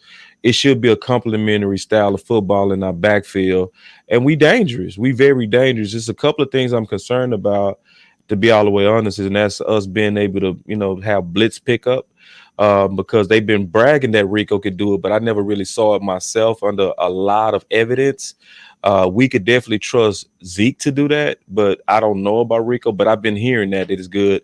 I also like how Rico performed on the preseasons to where you could see the power. It wasn't on the level of Zeke, but it was good enough to where he was falling forward. I wanted to see that. We saw that. Then we also have some major electricity that I don't know if he's been paying attention with Deuce. Like Deuce is going to be very electric. Deuce is going to be somebody by the time we play that I guarantee that y'all going to have to game plan for. He's a Sproles type. He's a Dante Hall type. You know what I mean? So he's somebody that's going to be like when he get in, everybody will be like, okay. And see, we call him Squirt and Burst because he has a different style. So, and I was talking to a guy yesterday that played linebacker that's also NFL trainer by the name of Real Truth. And as a linebacker, he said, well, most people taking it for granted is that short size exponentially works for him. Because one of the most advantages of a linebacker is seeing the running back. So play action is a lot more effective when you can see that action. But when that guy's so little that it's hard to even see the action, it puts your linebackers on delay. But you have a guy that's also an expert at taking advantage of that delay that has supreme agility. So like we have a backfield. Yeah, I did say Squirt and Burst. Yes, I did. He said that's insane. Yeah, I saw that. Squirt and Burst. Yeah, Squirt and Burst. That's what we call him on my channel. Squirt and Burst, and we say his legs got girt, so we put it all together. Yeah, man. Don't be nasty, all you perverts out there. Don't be nasty. But you didn't say pause, so I like how you just bask in it. That was no, I stayed with it, man. Like, hey, yeah, I'm pretty much perv one. No, playing. But I will say no, the backfield made me a lot more comfortable after seeing it. Like I had reservations going into it, but actually seeing it, I feel better now. Do I feel like we would have been better with a traditional 1-2 combo like Zeke, Pollard, and Deuce? Oh yeah, I think we would have. I'd have been, boy, you wouldn't have been able to shut me up saying we go win the Super Bowl. But do I feel like we're definitely decent enough to have a decent backfield pending that it stays healthy to be dangerous? Absolutely. And should we get Jonathan Taylor? Your last question. Yes, I would want us to be extremely aggressive on that. Like now, a lot of Cowboy Nation, they don't like, I don't know why, but like now, Jonathan Taylor is very dangerous, and you're right. I wouldn't just crown Philly if they got him, but I would say that made them significantly more dangerous if they do get him. And I really honestly doubt that they do get him because they already got a killer in Swift. Like, how much is overloading your backfield gonna do for you when you already got somebody that's super dangerous back there? So now, if we got Taylor, I would guarantee a Super Bowl today. Ooh, I love it. The Reaper, I actually like this. He wants y'all to sign Big Game Lenny. I actually don't think that's a bad idea. It's not. It's a good idea. Bad idea at all. It's a good idea. And see, the Dallas Cowboys, a lot of our fan base don't really feel like we need kind of like what obviously people would call a hammerback. But see, we had Kyle Yeomans on the show, and he said from being, and talking to the people in the draft that the Dallas Cowboys themselves was interested in a power back. So we got to keep our eye on that because, see, the Dallas Cowboys is going to give this running back room at least 8 games to try to figure it out. If they looking like they need to a little bit more to get them over the hump by trade deadline, they gonna be calling up Fournette or somebody like that. They will. Just like we did Jonathan Hankins, we went and got him because when we played Philly, we saw that our interior just wasn't enough to handle Philly, so we invested into it. So the people in the Cowboy Nation that's still dreaming for a power back, that could come true, but it's not gonna be recent. They gonna let this running back room play out first. If Kareem Hunt didn't go to the Saints, I think that would have been a good pickup for y'all as well. I don't think he went to the Saints. I thought he went to the Saints. I don't think Did he not end up signing? Yeah, because I thought he was going me to. too. Yeah, I swear to God, I did too. Okay. Me too. I did, and I Googled it. They corrected me before. I said the same thing in my chat. My chat corrected me, and I went. It was a done deal. Me too. Because I swear I saw a report too that said he went to the Saints. It was a report out there. I promise you. No, it says view the profile of New Orleans Saints running back Kareem Hunt. When did he get signed? Okay. Still unsigned. What is going on over here? Hold on a second. Okay. Doesn't appear to be sweating his current job status despite being unsigned.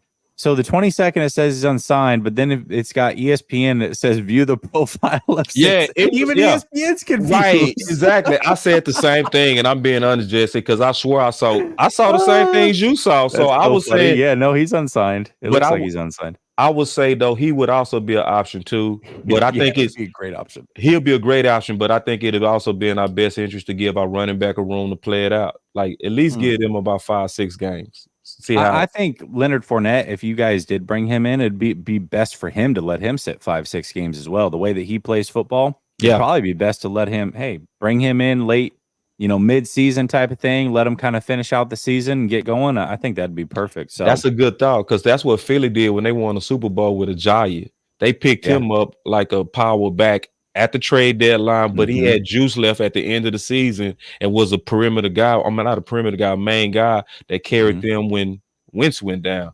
So waiting on these running back twos might be the best, especially to your point of needing them late in the season. Good point, Jess. Steve M says, "Boss, I'm not used to non-casual Dallas fans. Respect." Non-casual. I don't know what you mean by that. He's just saying that most Dallas fans are casual fans. Like they're not. They don't know what they're talking about. He's saying that you know what you're talking about, and he respects it. Well, yeah. I mean, a lot of us know what we're talking about, but we do have some annoying fans. That's true. We do. Every fan base does. We got them too. Like, we got some that's like, oh my God. I will say the Dallas Cowboy fan base as a whole, just because it's the star, that you do pick up a lot of casual fans. Like I know a lot of people that just really don't watch football at all, but they represent the star and they're all about the Cowboys and whatever else, but they don't know anything. So I see what he's saying. Yeah. Definitely. Alan Ty version says McNabb, Rex Grossman, RG3, Kirk Cousins, Kaepernick, Brian Hoyer, Trey Lance, Sam Darnold. The data says Kyle can't coach athletic quarterbacks. I will say this. That is one thing that they always talk about RG3, but let's not forget McNabb was coming off of a pretty good year in Philly and then completely fell apart under Shanahan, these Shanahans, because they were unwilling to implement anything that he did well. They're like, nope, you either fit our system or you can ride the bench. Like, they do not bend. So that is interesting. Although they did bend for RG3, which I guess made a little bit more sense because he was, first pick overall or second pick overall or whatever. But that's, I don't know. I think good coaches allow players to have input as well. Yeah. Yeah. Or build your system around their strengths like Philly did Hurts. For sure. Coach Marv says, could Shanahan win a Super Bowl with Dak? Hell yeah, he could. Hell yeah, he could. Yes, he could.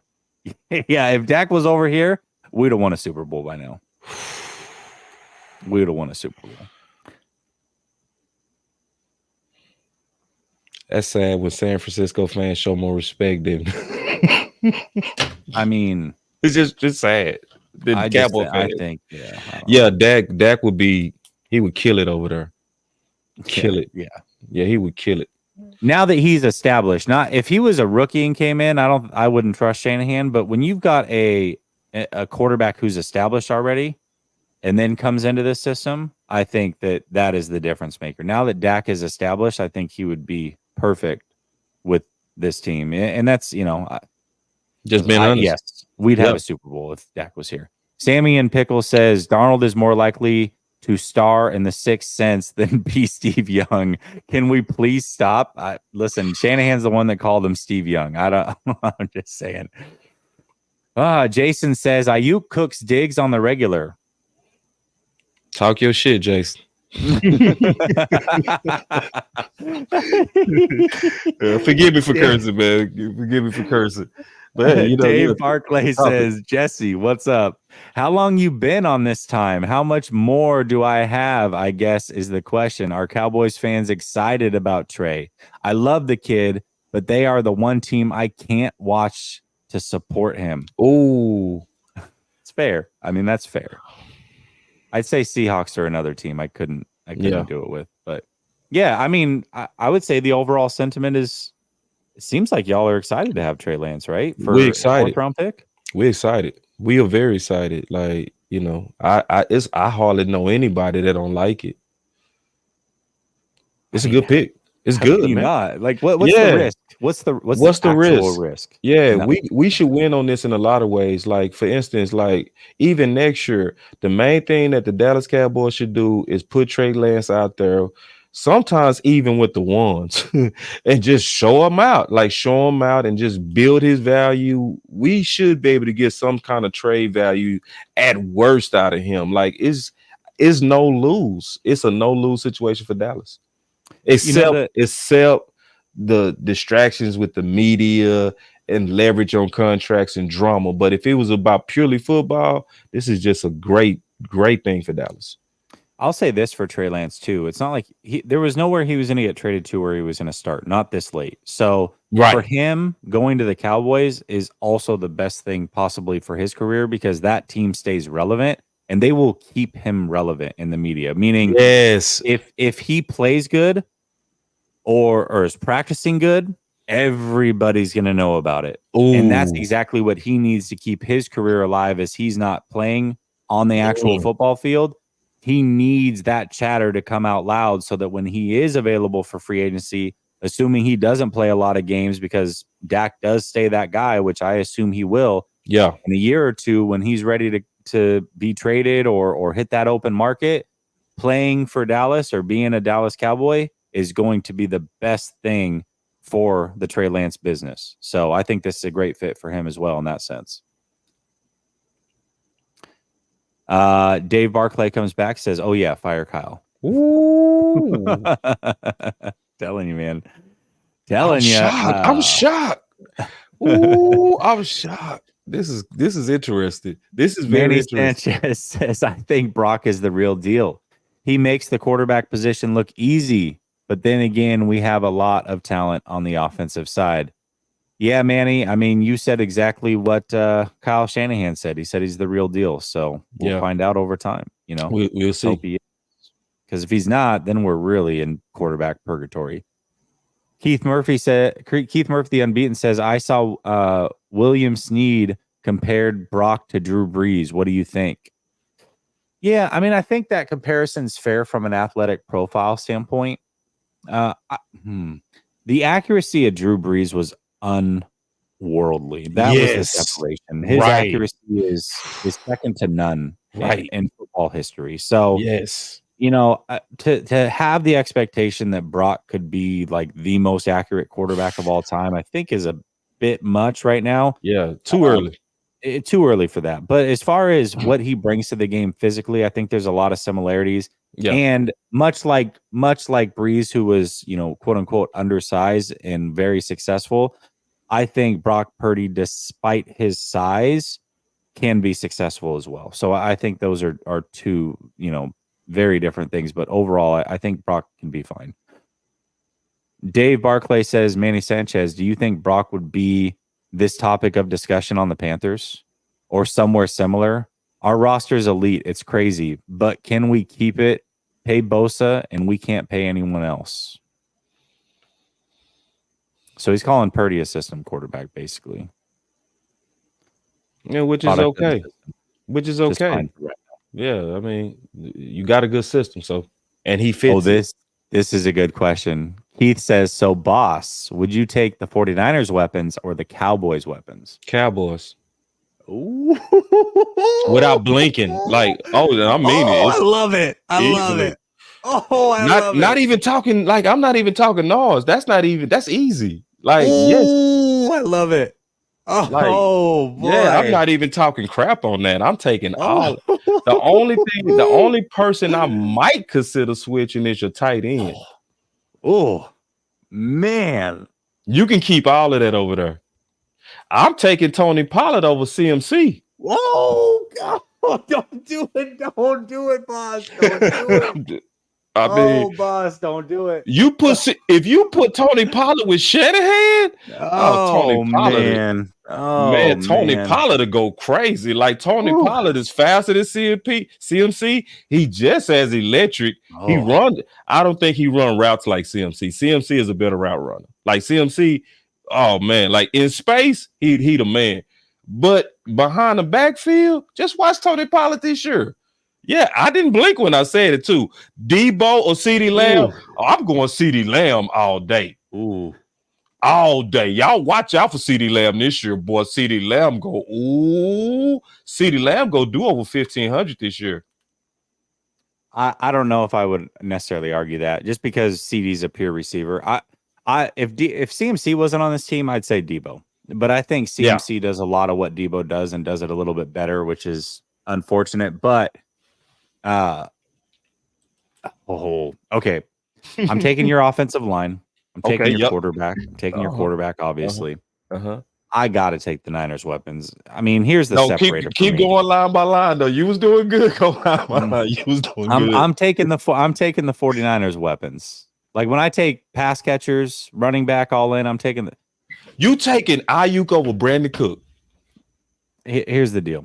I think Ayuk and Brandon Cook at this stage in their career, Ayuk is listen. If Ayuk was on a different team, he'd be a 1,400-yard receiver now. I'm telling you, he's that deal. But I don't think you're taking Ayuk over Brandon Cook. No. Oh, I would. As a number two.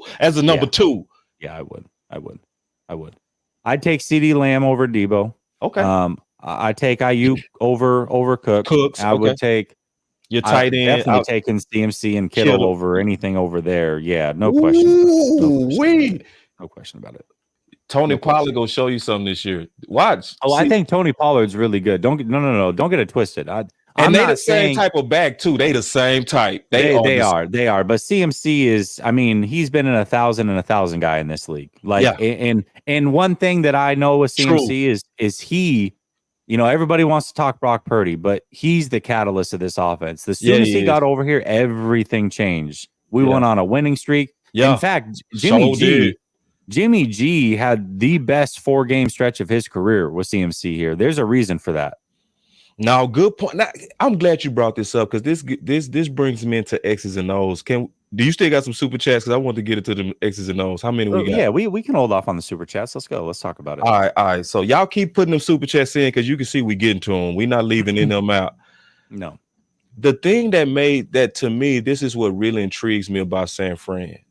The way that y'all use Debo and CMC interchangeably. And I play defense and I really understand schemes, I think, pretty well on the defensive level, because schematically, when you have both of those guys on the field, it's hard to present the package that responds to them, because both of those guys can line up outside.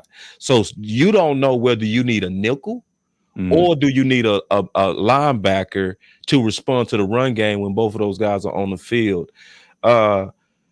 Talk about I want to kind of hear about the innovation of Shanahan with using CMC with those packages to cause those mismatches. And I think that's one of the keys to it. Yeah, I mean, the crazy thing is I don't know that Shanahan innovated. He just got the perfect piece for his system. I mean, you think about it. Yeah, that makes sense. Yeah. The CMC might be a better route runner and pure receiver than Deebo Samuel, as crazy as that sounds. No, it's not. And Deebo Samuel might be the better runner between the tackles. Yeah. Like that's really the way that it could be. And so what you get now, and this is where things I think really are going to mess up defenses, is when you see the two of them in the backfield together, you're forcing a linebacker to cover one of them. Right. Yeah. And Brock Purdy is going to take full advantage of that mismatch. Yep. Yeah. Yeah. So no matter what, there's a mismatch on the field. I've said this before, but it's like when you play basketball, pick up basketball. You've heard it. Mouse in the house. Everybody posts up. Mouse in the house, right? Right. That's the way it's going to be on these linebackers. There's nobody in the league that has two linebackers that can cover these guys. It's just not. It doesn't exist. Only the Cowboys. Oh no. We do. We have people that can cover them. I'm just being honest with you, Jesse. Debo's not going to get covered by no linebacker. Ain't no linebacker covering Debo that's not named Fred Warner in this league. Cox. Come on.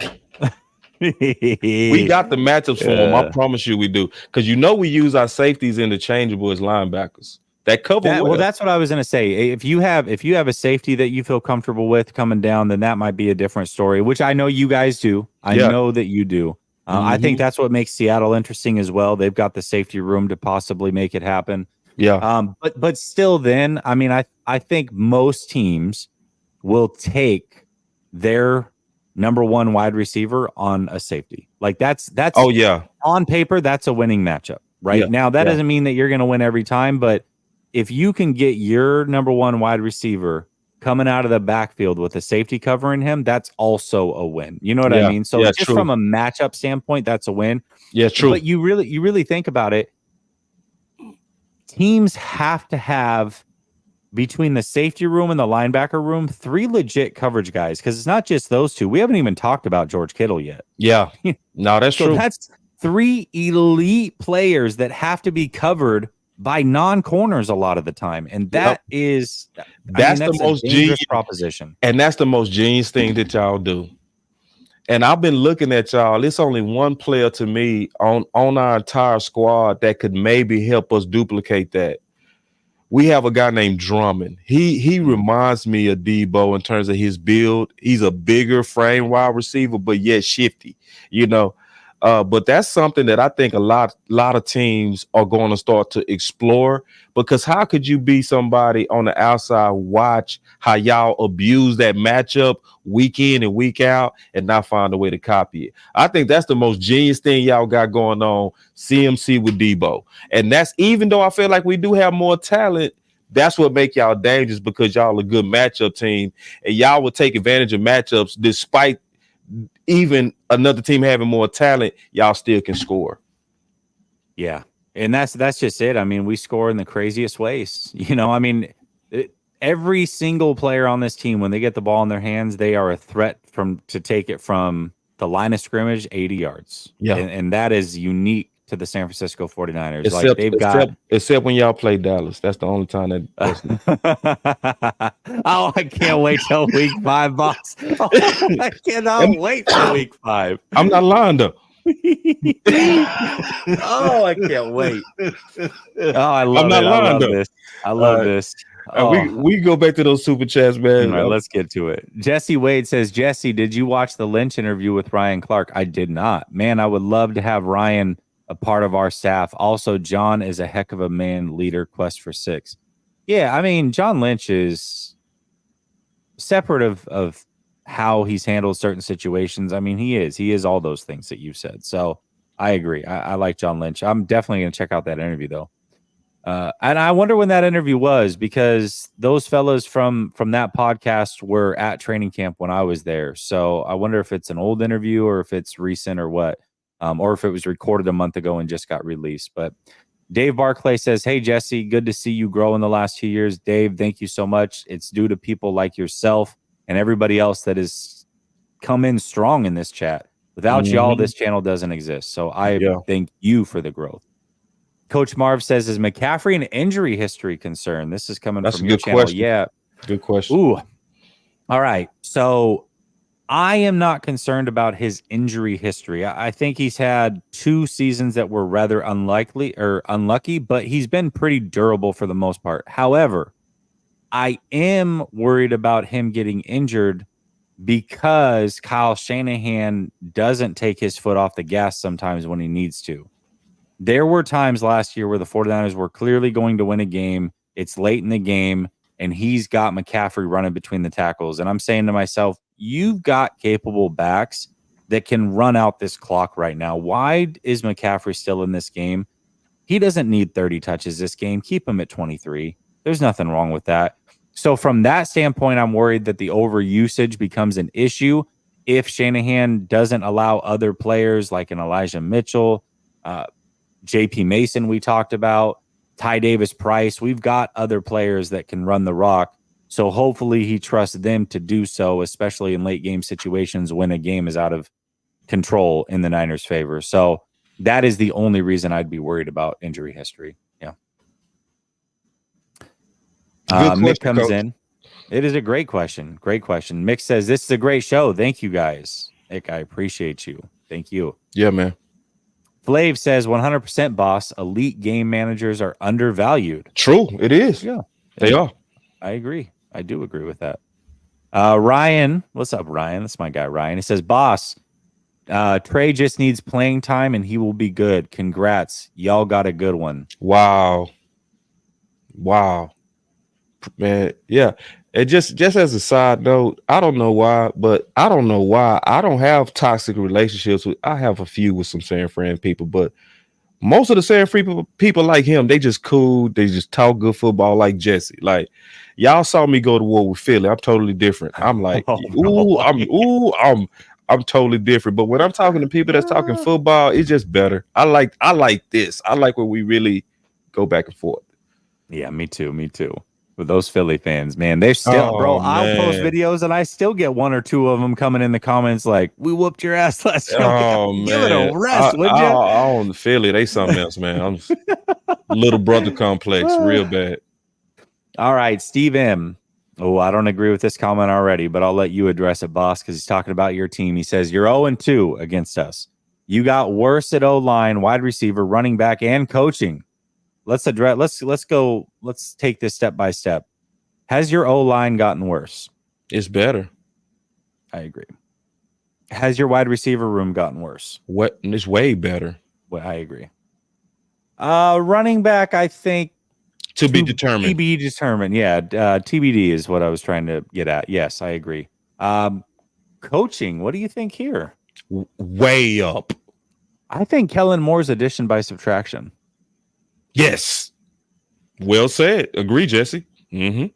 Yes. I mean, I think Kellen Moore can be fine. Like, I think he might be okay with Herbert over there, and that might be a good fit for him. But over here, I think that it was time to go somewhere else. It was time. He didn't know how to manage games. He had a system that wasn't dependent upon athletes literally Michael Irvin did a whole breakdown of how versus y'all when we lost that first time, he did not at all go at Amari, nor CD, nor Pollard. It was a system offense to where who was targeted was based on the defense that you played. It wasn't a matchup system. Now we going into it to where we're going to attack your weaknesses. We're going right at it with our best player, similar to what y'all do. So now you also got a play caller with major skins on the wall. Only because Mike McCarthy is in Dallas do people treat him like he's washed up. If he would have been on any other team with his resume, somebody that for most of his career been a top 5 play caller, it would have been everybody would have been singing about how great this is. So, and y'all can't act like y'all didn't witness the common sense of him even having Dak Prescott as a play caller, because what he's doing is he's preparing Dak Prescott to have full control of the offense, which is also going to make us faster at being able to attack your weaknesses. So with Dak is under full control, let's say if y'all get an injury, right, and somebody banged up, Dak on his own can speed it up and keep attacking that matchup. Versus under Kellen Moore, he had to look to the sideline, get his play call, then go through all this and stuff like that. We are way more efficient on offense and we're way more dangerous. And, you know, I know it's good to talk smack, but if we really breaking this down, Dallas is better in a lot of ways. I agree with everything you said. That is one of, I think, a lot of 49er fans' biggest gripe with Shanahan. For as great as a play designer as he is, for great as a play caller as he is, there are times where his offense gets a little rigid and he doesn't speed up the tempo or allow the quarterback to have that autonomy. And then also he doesn't necessarily attack. Like he'll use his weapons and put them in the best spot to be successful. But if he notices somebody on the defense that he can pick on, he won't go at it repeatedly. Yeah. Like if you have a corner that is just getting cooked play after play after play, he will not attack it. Yeah. He won't do that. Yeah. And so I think that is an issue that a lot of us would like to see him kind of rectify. But that's interesting that you guys have seen that and have actually, it sounds like, talked about that a lot on the Dallas front. I think that's a great way to go about it. You guys are calling the offense what? Texas Coast offense? Is that what it's called? Yeah, it's West Coast, and basically all we doing is we running the West Coast, which y'all gonna be very good at going against. That's all y'all see all the time. So y'all know how to defend it. It's gonna really come down to playmaking. That's what it's gonna come down to.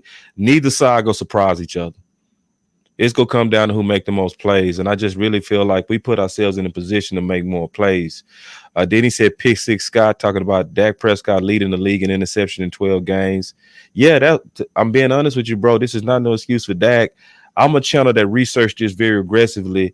I've done literally over 30 videos about Kellen Moore and his option route system. It was an over-aggressive system to where your receivers and your quarterback literally had to read the defense and see it the same way.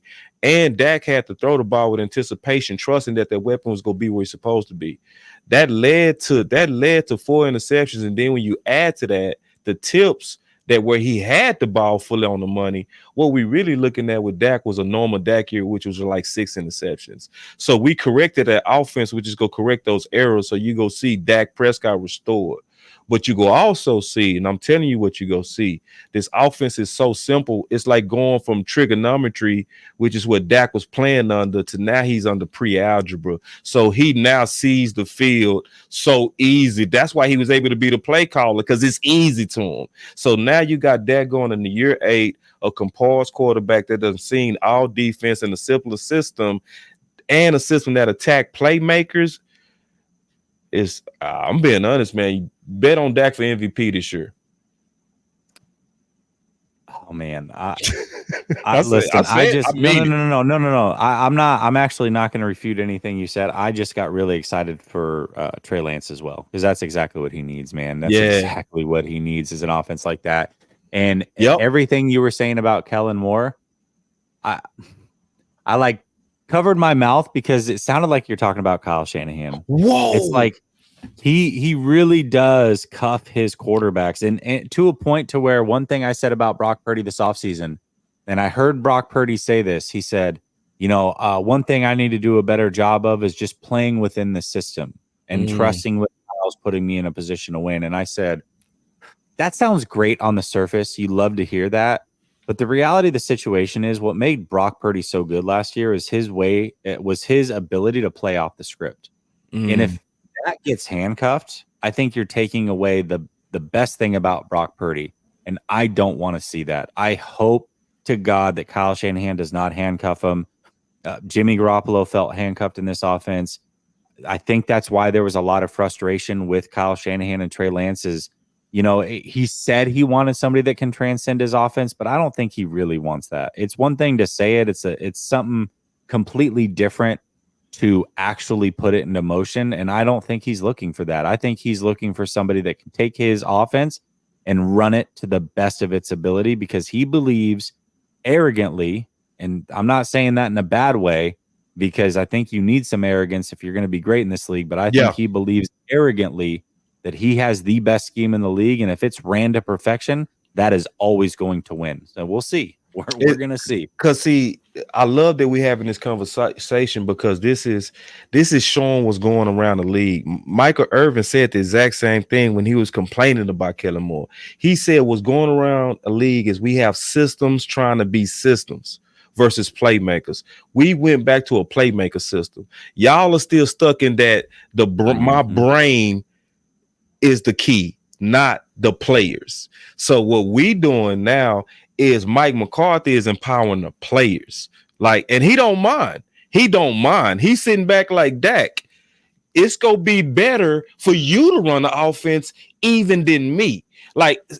And that's because he's taking his ego all the way out of it. I'm being all the way honest while I believe that we're positioned to be better.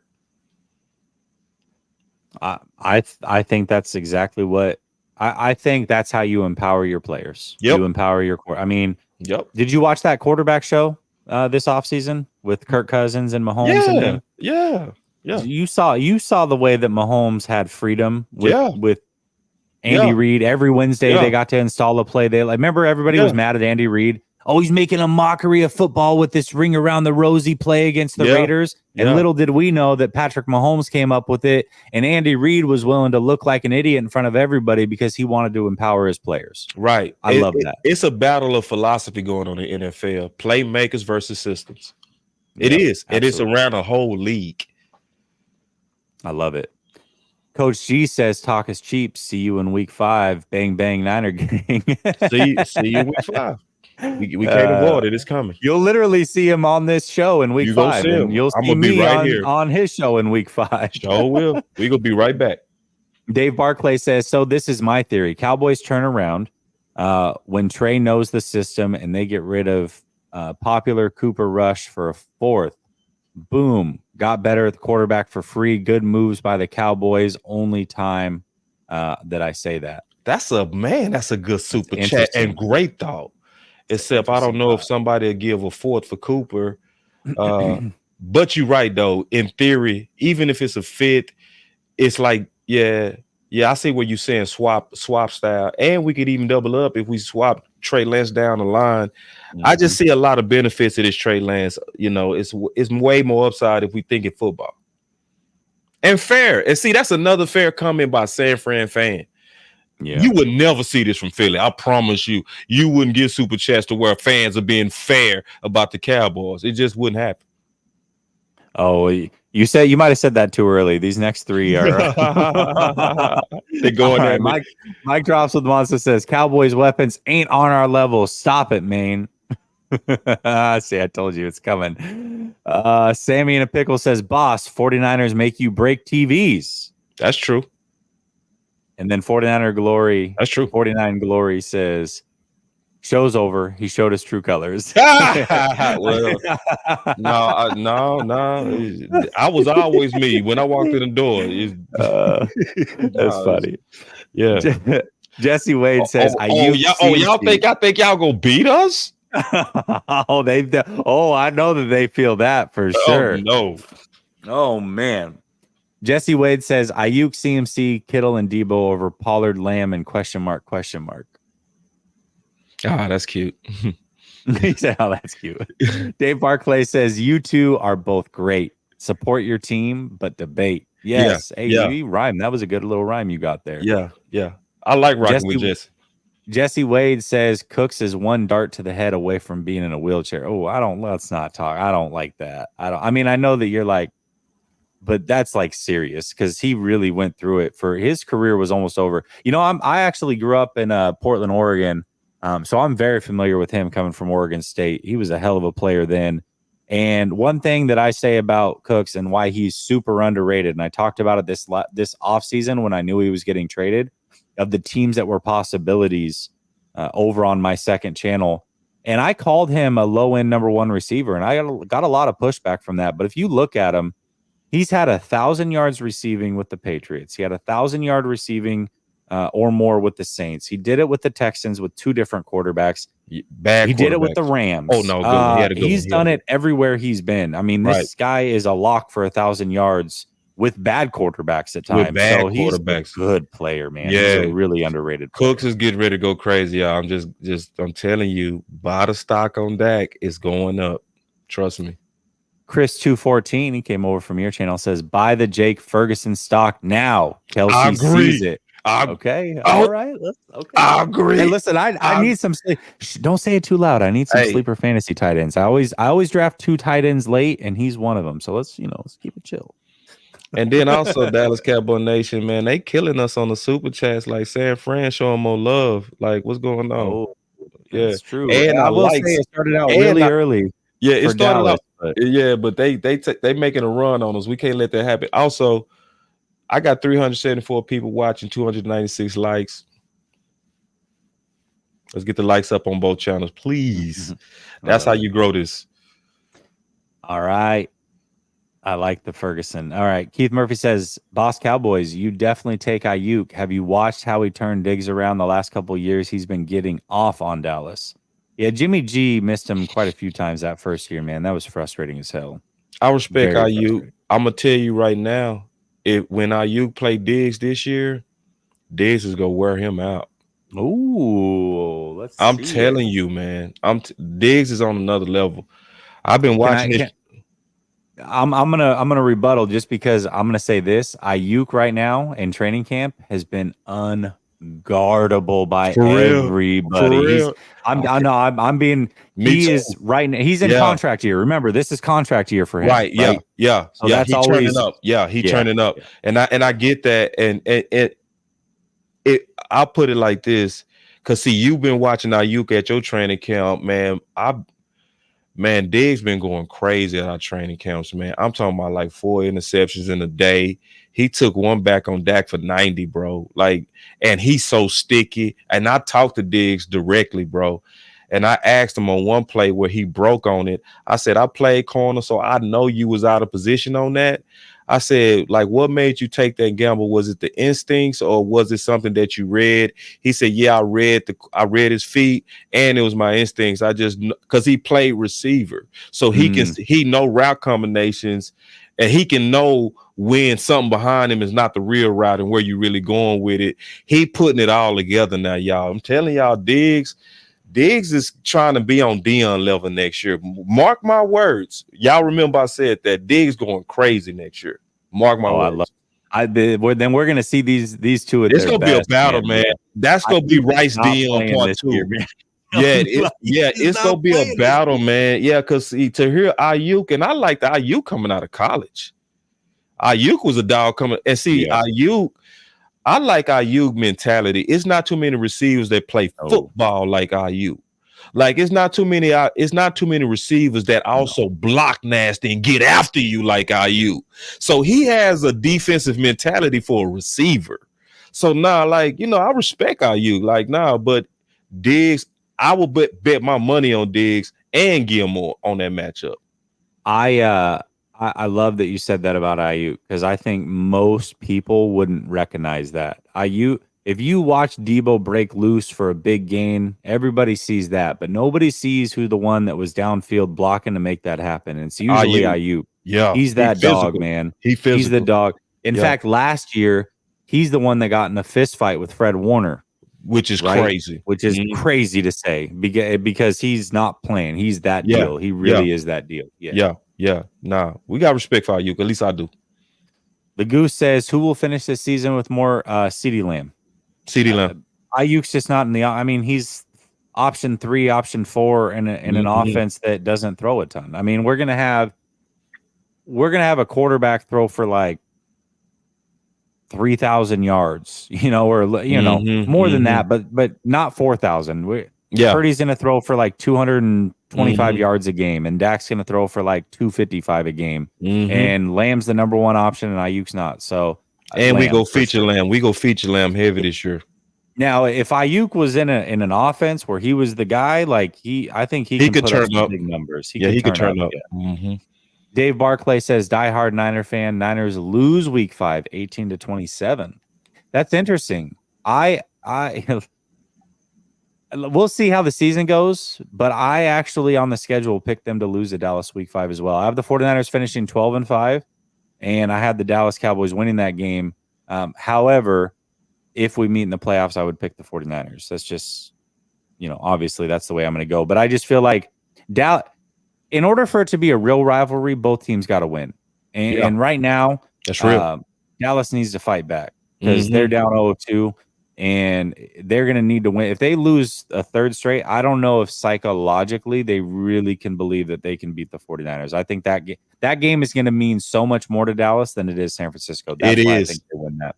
And now once you get to the playoffs, it means equally for both teams, and I think the 49ers can win that game. So yeah. I think that's fair. Shady Luke says, Philly fan. Oh God, here we go.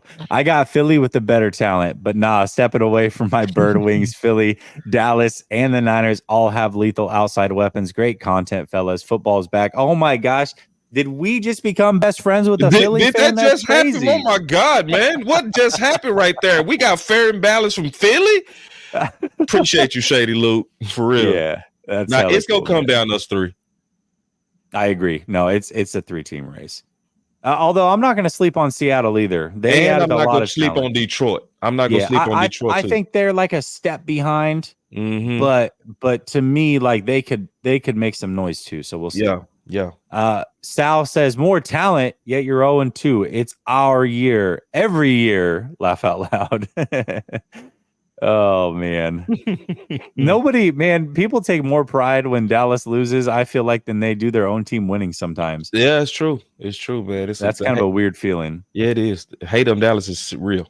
It is real. 49 Glory says Debo over Lamb due to versatility. He can take a slant screen to the house at any point in the game or line up at running back and gash you for 8 on a carry.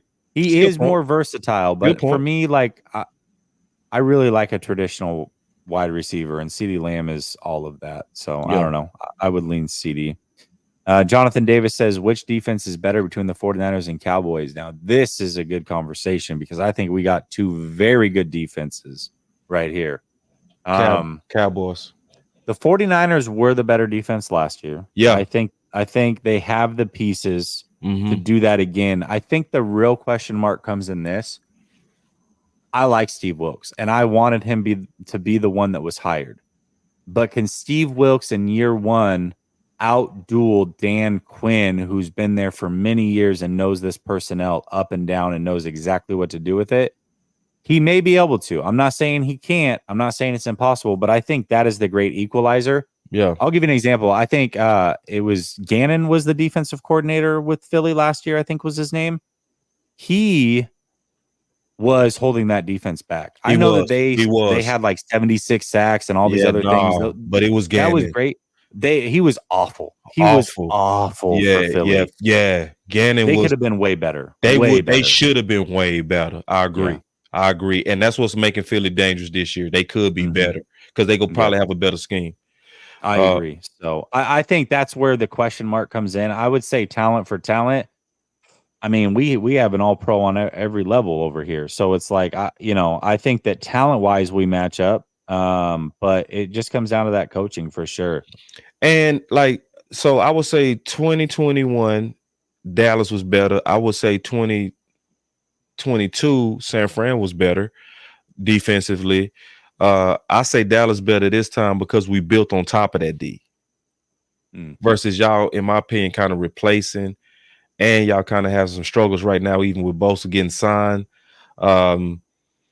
If we don't have Bosa, it's a wrap. I mean, it's over, right? Like, and I'm being all the way honest. And then, and you look what we did, like when we added Jonathan Hankins, and then we added Mozzie, and our young D is now going into year 3. So keep that in mind. That was a young D that was already top 2, So now that young D is now mature. It's a mature D now. It's 3 years in the Dan Quinn system. We didn't have Gilmore last year. We had we had controversy going into San Fran on who was going to be corner 2. Corner 2. Yes. It's no doubt who corner 2 now is. Matter of fact, our slot corner, Bland has 6 interceptions. Mm-hmm. So when you look at, and then you look at our depth across the board, it was I didn't think we was gonna sign Malik Hooker. I didn't think we was gonna sign and I thought Donovan Wilson was gone, a Pro Bowl safety. We signed him and we brought all of them back and built on top of that D. So I think our D is just better. And this is what's gonna also make us better. We now have an offensive coach that's go play call to that defense. So just like y'all committed to 30 touches a game, we are too. And the reason why y'all do that, it rest your defense and keep them elite. We got an offensive coach that think the same way now. We don't have an offensive coach that's go run them into the ground with a hurry up offense where I always said Kellen Moore called plays like a single man when he was married, So we now have an offensive coach that's married to that D and that's going to treat our defense right with complementary game plans. Yeah, I think for me, if I'm going starter for starter, I'm going to take the 49ers slightly, but I like the depth in Dallas better. Yeah. And that's going to, that can come into play. And then the coaching, I know what I get in Quinn. I love Wilkes, but again, this is year 1 here. And, it may take a year for him to fully acclimate. So I really think it's a coin toss. I mean, because if Wilkes comes in and shows out, then okay, we're good. But we'll see. I think I'm going to give that one TBD. TBT, yeah. Because I think Dallas is also Dallas's defense is very. That's DBT. Very good. And I'm judging paper. That's going to have to play out on the grass. Yeah. Dave Barclay says TDP and Mason have proved valuable this year. I hope so. I hope that they get used the way that they deserve to get used. We'll say that. Keith Murphy says Murphy the Unbeaten says, so you think Cox is better than Fred Warner? No. Come on now. Fred Warner, if not the best linebacker in the league, he one of them. He watched him carry CD Lamb down the seam as if Fred Warner that like dude, man. He knows Fred Warner is that dude, bro. I'm not gonna disrespect Fred Warner. That's crazy. Yeah, that's all pro Fred over there. Flav says, Boss, you think in this chat, Boss, the thoughts in this chat are not the feelings of most of the fan base, just the ones on Twitter and YouTube. Every fan I know that's not on here thinks the idea of firing Shanahan is delusional. Ooh, I would disagree with that. I would disagree with that. I think if you were to take a poll, I bet you'd be a lot closer than you think. I'm not saying it'd be overwhelming. And also I want to say this, Flav. I don't know. Hold on. I don't think that we're on the right conversation. The fire Shanahan. There's a few that say that. I would say the fan base right now is leaning more towards he's got to win a Super Bowl. He's got to put up or shut up right now. Like we're done. We're done with the NFC championships and being the second best team. And we're starting to see a little bit of the cracks with the way he handled Trey Lance and whatever. I don't know if the fan base definitely isn't overwhelmingly fire Shanahan. I agree with that. But I do think the fan base is overwhelmingly it's time to prove it now is where they're at, which I think is a fair place to be. I really do. Sound like us. Jesse says, Mr. Dallas guy. Ronnie Bell is better than Cook. Oh, come on. No. We got an up-and-comer in Bell. This year, remember that name. Bell is going to be a stud for us in a couple years, a receiver, but not yet over Cooks. Also, J.P. Mason over Deuce Vaughn. We'll see about that one. I love J.P. Mason. We are so much more loaded than Dallas. It isn't even debatable. It's not even debatable, he says. Yeah, you showed your I true think it's colors. debatable. And you showed he showed the true colors when he called me Dallas guy instead of Boss Cowboy. You know, it's so I already know you, man, big dog. I'm just giving my honest opinion, man. It's what it is. We bet on now on somewhere areas y'all better. Yeah, we're about to find out, man. This is gonna be. I cannot wait Yeah, for this. me too, man. It's gonna be fun. Coach Marv says losing your DC and Bosa, trouble in San Francisco, concern on defense. Well, we haven't. Yeah, that you're acting as if Bosa's not here and week one's already started. Okay, as long as he's there week 5, we're good to go, right? No, he really can't miss any games. That could cripple us. I think here's the one key for San Francisco. If the 49ers are going to win a Super Bowl this year, finally get that stench out of this room, they need that number 1 seed. I think that bye week is so crucial for all these teams since there's only one right now. And in the way that they've added that extra game throughout the season, you add in all these Thursday night games, I really think it's a war of attrition. So getting that number 1 seed, and I like the 49ers' chances with that because y'all got a very, very good division. The Giants, I know people slept on them last year. They kind of came out of nowhere, but they are better, I believe, on paper. They better. The Eagles, I think, are holding serve. I really do. Yeah. I know that they lost a lot of players on the defensive line, but the way that they reloaded through the draft, I think, is absolutely incredible. Yeah. And with that Georgia culture too. Yeah. Pure Georgia culture. I think addition by subtraction, losing their defensive coordinator. I do think losing Shane Steichen might hurt them quite a bit. But still a very, very good, loaded, talented team. And if they get Jonathan Taylor, watch out. I think it's going to be a dogfight in the East, and I think that's going to favor the 49ers' chances of getting that number 1 seed, and that is absolutely huge, I think, this postseason. We'll see. That's fair, too. That's fair. Fair the Great says, seriously, I have the best football conversations with Dallas fans, ironically. We are doing a trip to be at the 49ers Dallas game. I love it. I absolutely love it. Yeah, I would say that both fans are knowledgeable. That's one thing that I see between both fans, like especially people that's so serious that on a Sunday that y'all like it's deep up in here, bro.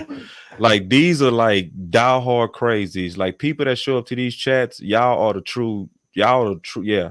So like, I got a fun and respect for San Fran fans. Not all, because some of y'all, oh my God, y'all, but for most I could talk like Jesse to where we actually go back and forth on just like real, real banter. Keith Murphy says, one last question. Does it hurt that you didn't get Debo? I read that Debo got calls from Dallas, San Francisco, and Baltimore. And man, could you imagine Debo? Oh, if Debo was with Lamar, that would be absolutely disgusting. But man, Debo and Dallas would be interesting too, man. If we had no chance at Debo. We had no chance at Debo because I remember that we didn't have a pick to pick 58. He went before pick 58. So we got Tristan Hill at that pick. The person that we passed up on was DK Metcalf. So for Tristan Hill, now that's hurt. That hurt. Like that hurt. Tristan Hill for DK. But now we didn't even have no chance at Debo. And yeah, I like Debo. I always like Debo coming out. Debo was a dog. I watched him, especially with the Senior Bowl. Everything about him screamed competitiveness and what he is right now. I don't have no disrespect for Debo at all, but I will say this. Debo, he got humbled the last time we played him. He was getting up slower and slower because that defense was after him, man. Because I think we was mad at that boombox. We was mad. When we played, there was a lot. I remember going into that game. That's what it was. It was when y'all were winning your playoff game. Somebody had called Debo on FaceTime in the Dallas stadium and was talking shit to him. And he's like, all right, we're about to see. So yeah, there's a rivalry there. There's a fun little rivalry with Debo and Dallas right now. Let me ask you a question, Parsons in particular. I want to ask you a real question. What was your impression of our defense when we played? I think we already asked you that. But what did you think of that defense? No, I don't know. I don't. Yeah, you didn't ask me that. I don't think. You might have asked me last year. Yeah, I think it was last year. Because what did you think about performance defensively? Oh, it was phenomenal. It was. I mean, yes, absolutely. There's some respect here on this side for that defense. We saw it up close and personal. You know what's interesting about it is I was curious to see the physicality because Yes. I will say this one thing from the year prior, the 49ers big brother Dallas True. in that game from a Facts. physicality standpoint. Yes, facts. I can't lie on that. You're one. And last year, y'all brought that physicality. Yeah, it was right back. You guys, it was right back. Yeah, it was right back. I think that's fair and balanced. See, this is honestly, y'all, I really want y'all to hear me out. This is why people like Jesse is a good follow. Like for real. Like he telling you straight. Like there are trolls, but then there are people that really talk football. Like, and listen, I don't want to talk to any other Niners people about the Niners except Niners content people. Period. Like I deal with new media when I want to know about my enemy. Period. Yeah, always go to other content creators. We love it. A Common Sense Lab coming in over from your channel. He says, I love this collab. Literally one of the best. Funny thing is, San Francisco with Dak wins a Super Bowl. Dallas with Trent wins a Super Bowl. True. 2023 Cowboys are not of old. Book it. I love it. Yeah, man. Appreciate that Common sense.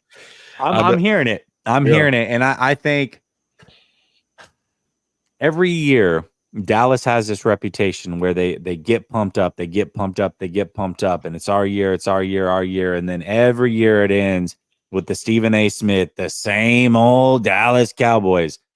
I actually disagreed with that big time last year. And I'll tell you where they won my respect. It wasn't just in the game against us, which they did. Their defense, like I said, came to play physical ball, which I was a little surprised about. And then losing Tony Pollard, I think, changed the shift of that game. I'm not saying that the 49ers would have lost that game, but I definitely you could see the shift on your offense. It's like you lost all confidence that any points were going to be put on that board. Right. So that was clear. But I actually, and I'm going to come clean, I picked Tom Brady at home to beat y'all. And when y'all came in there, and the reason that I did is because Tom Brady was starting to hit his stride late in the season. And Tampa was a team that was banged up all year, and they were getting healthy at the right time. They're at home. It's Tom Brady. Can he do it one last time before he retires? Like, kind of got caught up in Tom Brady magic a little bit. Mm-hmm. But not only for y'all to go win that game, but how dominant that game was and how uncomfortable. I mean, truth be told, I really, truly believe this. And I saw it from Tom. I live in Tampa, so I saw it from Tom Brady. He was scared to get hit last season. That was the difference between Tom Brady and years prior. I really think there's a world that exists that if Dallas didn't do to him what they did in that game, that he would feel like he could play one more year. That's being real. I think that they really reminded him of everything that had happened all season and was like, listen, you don't have it anymore, old man. I'm sorry, but you cannot take these hits. And when you get a team that pins their ears back and can get to you repeatedly, and there's nothing you can do about it, they picked him off in the end zone. I thought that was huge. I mean, just the way that they finished off that game, I was like, okay, this team is different. Yeah. Because I don't think Dallas the year prior would have had that confidence to go on the road and make that happen the way that they did. So that's really where Dallas kind of won me over. And I was like, even if we beat them, this is not the same Dallas team from the year prior. It's not. It's not. And see, you hearing that, Dallas Cowboy people that's on my channel, y'all hearing that from somebody that hates us as a team. Oh, so hate you. Now listen, y'all, if San Fran can say, this is not what we've been seeing through your history. This is different. This coaching is different. This team is different. You can do it too, Dallas. You can do it too. You can finally get out, because this is the thing. The Niners has been in a deeper drought than us in terms of winning the Super Bowl. But at the same time, they also had more success in getting to the Super Bowl. So if anybody knows what it takes culturally, player wise, like Niners that's keeping it real, they go tell you. And when somebody tells you, don't think y'all the same old Cowboys, believe them, because we're not. No, I don't think y'all are either. Dave Barclay says, game, appreciate game. I appreciate you, Dave. Comes back and says Ayuk stands out on national platform this year. Ooh, that is a Sunday night game. I can't wait for that game. It's going to be so good. Steve M says Diggs tackling on another level. Ask Kittle. Thanks. Ah, that's cute. Well, I mean, he did kind of compare him to like a Deion Sanders type corner, and Deion didn't tackle either. So yeah. I mean, yeah, Diggs deserved that. He deserved that. You got to make that tackle. Big Dex coming in from the Cowboy side says because of McCarthy, Dak will be MVP with this defense. Agree. Ooh, okay, I like it. Okay. Kingston J says we've been the most injured team these past couple seasons, and we always start slow. So week 5 matchup is not looking good. Just being honest, bang bang Niner gang. He is right about that. The 49ers start out slow. Really, the last 2 years you've seen it. And the 49ers definitely deal with a lot of injuries early and then get healthy late, and they make those runs. So if things stay the same, then that week 5 matchup might be very tough for the 49ers. Let's hope that they are healthy, though, and do not start out slow because they need that number 1 seed. Keith Murphy says, boss, I'm not asking you about this year. I'm asking you about the last couple. You crushed him. Speak on it, please. I didn't see all of that. I didn't see a crush. I didn't see it. Maybe like you said, I heard both of you said that that he was missed, like he was open. But this killing Diggs, I don't know what you're talking about in them low scoring games. I just don't. So if he did, maybe I can go back and go look at that. But I'm gonna tell you, are you saying that Ayuk is better than Chase? Are you saying that he's better than Jefferson? Because that's who Diggs shut down.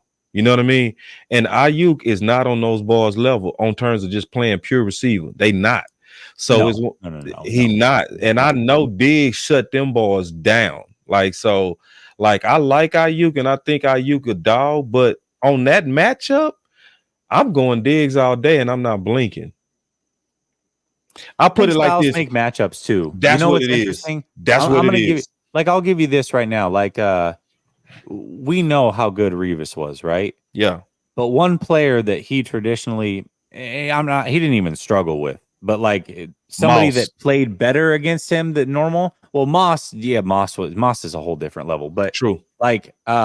Stevie Johnson. Remember Stevie Johnson? Stevie Johnson was a good receiver, but he was never amazing. Yeah. But against Revis, he played pretty well at times, and it's just because that route running was so crisp and so clean, and there was just styles make matchups for certain people, and for some reason Stevie Johnson over most receivers gave him some problems.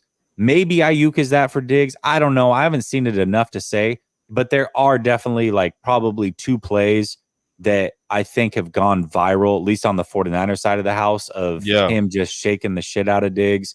And not getting the ball thrown to him. And I think that's where people are looking at it and saying, oh, he cooked him. But that doesn't necessarily mean that happened play in and play out, right? And those are 2 different things. So if you're talking about highlights, he probably got him a couple of times. He did, likely, and if so, man, shout out to Ayuk. He's a nice player.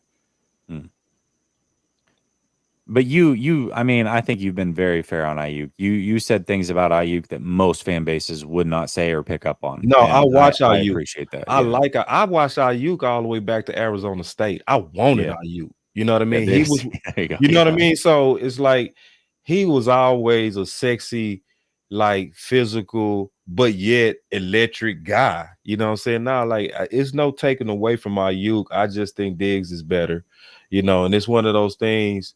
Ayuk might prove me wrong, and I will say it. If I put it like this, when we play, if Ayuk get the best of Diggs, I had no problem saying Ayuk got the best of Diggs. It's just that I just know that if Diggs is locked in and disciplined, I don't believe that he will really do or have any major separation on Diggs at all.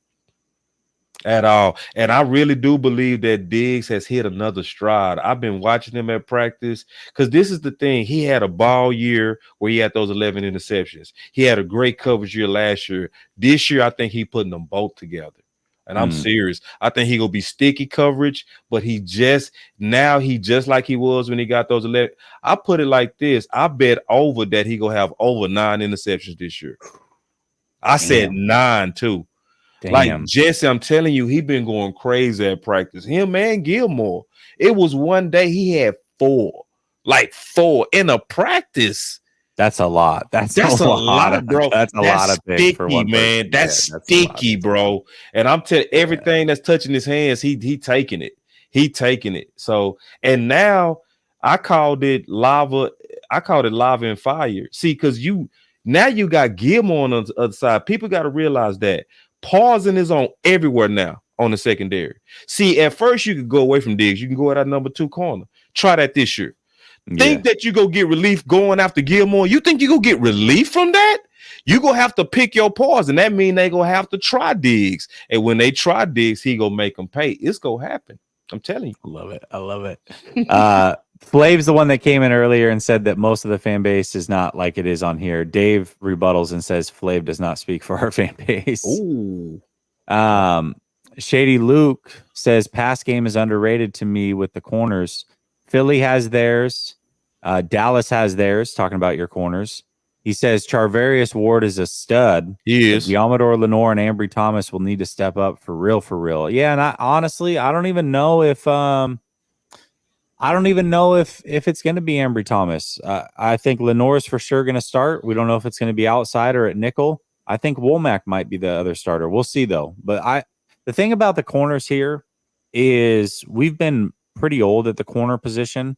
And the last couple of years, we started to get young. So there's some unknowns in this secondary. But the secondary, and to me, I think of all positions in the NFL, cornerback is a youth position for the most part. Unless you've got those greats, like Gilmore is a great example. Like he can still hold his own because he is that good. He was a lot like Sherman, where it's like, okay, you didn't necessarily rely on athleticism. You relied on your brain, and you know what's coming before you like, as soon as you see it, you know what's about to happen. That is different. But for the most part, it's a young man's position. It's an athletic position, and the 49ers have gotten young there. So there's a lot that we don't necessarily know. However, I like the youth in our secondary, and I think that's extremely important. Here we go. Remember when we talked about the Trey Lance fodder here? Here it is. Juggle My Jesse says, Mr. Boss, the people in here were called Trey stands and thought that he was much better than what he showed. You will likely be disappointed. He was mostly slow. Okay, this is where, hold on. I love that he said this. He was mostly slow and inaccurate. He can throw the ball far, though. Good luck. This is what I'm talking about. So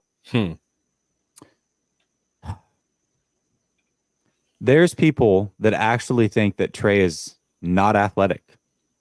Let that sink in for a second. Yeah. We got people that make shit up. I watched it on another channel happen this week, and I cut it up and showed that person was wrong. I did it on another channel where somebody said Trey Lance is so slow and unathletic that he had a defensive tackle run him down, and then said not a linebacker, but a defensive tackle. And I went back and watched it. The play he was talking about, it was a middle linebacker that ran him down. It wasn't a defensive tackle. And a lot of people can't decipher. Because again, when Trey Lance takes off and he goes to hit as he's approaching the line, a lot of times he'll slow down trying to look to throw the ball. And you can tell. I mean, anybody with 2 eyes knows that he's slowing down to try to throw the ball. And so, yeah, it'll look like he gets ran down. But I'm not trying to say he's that elite quarterback athlete. But all it takes is about 35 yards rushing a game to reach 500 yards rushing in a season. He's definitely that. Yes. He is 100% that. And in a game against the Cardinals, yes, they ran him too much. He ran 16 times, but he got 89 yards. He averaged 5.6 yards a clip. So somebody who's unathletic isn't going to average 5.6 yards a clip and rush for 89 yards. The week before against Seattle, in one half, he rushed for 41 yards. Last year against Chicago, and again, with small sample size, but we know he's athletic. Last year against Chicago, on a 3rd and 13, he ran for a first down. Non-athletic quarterbacks don't do that. Yeah. Okay. So this thought, and this is where, and people are going to hate me for saying this, but if he was a white quarterback and showed this athleticism, people would say he was athletic. There's a trope out there, right? Yeah. Because he doesn't do what Lamar does or Jalen Hurts, he's unathletic. That's simply untrue. No. Yeah. If he was Danny Dimes, you know what they would say? Oh, he's sneaky athletic. He's sneaky. I mean, he's just sneaky athletic. Yeah. That's what you would Wow. hear about him. Wow. Yeah. Well, now he's athletic. I know that enough about him, and I don't even watch San Fran like that. Like, come on down. Like, You want to also, here's another reason why people say he's unathletic. So he didn't run the 40 at all when he was coming out. Remember, that was the COVID year. They didn't even do the combine, stuff like that. And he didn't run the 40.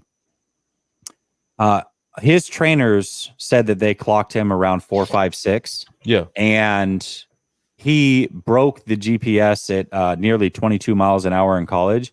But if you look up his 40 time on Google, it'll say 4.93. And you know where that's from? That was a 40 he ran in high school. He ran a 4.93. So people literally think that he runs a 4.93, yet somehow he ran nearly 22 miles per hour in college. And everybody that's been around him that has tested him says he's in the mid 4.5s. He is athletic. Trust me, he's athletic. He can run. It's okay to say. Like, I don't get it. Like, we can't give him any credit because we don't think he's good. We can't even like give him credit for things that we know are true. It's unbelievable. Chris Talerico says San Francisco is gonna have a down year. San Francisco only got worse. Can't come back from 3-5 this year and make a run with ghosts at quarterback. He's talking about Sam Darnold. As a 49er fan, they got lucky that Dak dacked when he did. Trade Shanny, fire Lynch. Ooh, I like that one. Oh, golly. I'm not there yet. I am definitely not there. Steve M says Dallas. He keeps calling you Alice. I don't know. What is he saying? You don't have a D? I don't know. Alice is 9-8. Real talk. Older O-line. Dak gonna Dak. See, but that's the thing is like people say Dak gonna Dak based off of 1 year. Like when I think Dak gonna Dak, I think he's gonna have a good year. Like Dak's a good player. I don't know. Nah, Dave Barclay says he agrees with Talerico that we're gonna have a down year. I kind of can see it too. I can't. Sammy in a pickle says 49ers will end Dallas this season. Same old Cowboys. Oh man. Oh, Freddie Nieto says Ayuk also pushed Parsons around. That was the first year he did. And that's where I said the physicality from Parsons in particular and that defense showed out in year 2. They were much more physical. They were not going to be bullied the way they were. That first year when he got chip blocked by Ayuk, that was something that he was not going to live down unless he came back the next year much more physical, and he definitely did that. So Parsons gonna be crazy this year. Y'all get ready. He's good, man. He's a really good football player. Chris 214 says if Purdy gets hurt again, will y'all draft a quarterback? No, we're going to sign Kirk Cousins. Like, that's what's really going to happen. Steve M says Diggs is good in practice because of pick 6, Scott. Think about it. Ooh, I don't know about all that. Are people like over here in San Francisco? I mean, I feel like this is not normal for training camp, but in San Francisco, literally everybody reports on how the quarterbacks did for the day. They'll tell you this quarterback went 7 of 9 with a near interception and an interception and a touchdown. Like that comes out every day at training camp. Y'all don't like track stats like that for your quarterback? Nah, but we track it if it's a bad day for Dak. Okay. That's why I say our local media is shady for the most part. Like, but if he has a good day, it's crickets, right? No, they still show that too because you get clicks on both, right? So you win both ways. So you know what I mean. So when Dak looking good, they gonna say Dak to CD. Look, he looks amazing. Dak threw 2 interceptions. Dak, does he have an interception problem because he had So they play it both ways. Okay, that's fair. All right, all right. They play it both ways. At least they'll tell you both ways, I guess. I mean, it's better than playing it one way. I would want to know the details that y'all know. Like, I wish our media people did that to where every day we could track everything that they did in terms of like the metrics, attempts to completions, to all of that. I would want to know that. Oh yeah. No. I mean, we have some people in our media that just give you like they went this of this with, but actually when I went there, I tried my best to give all the context I could. I would tell you exactly where that pass was thrown.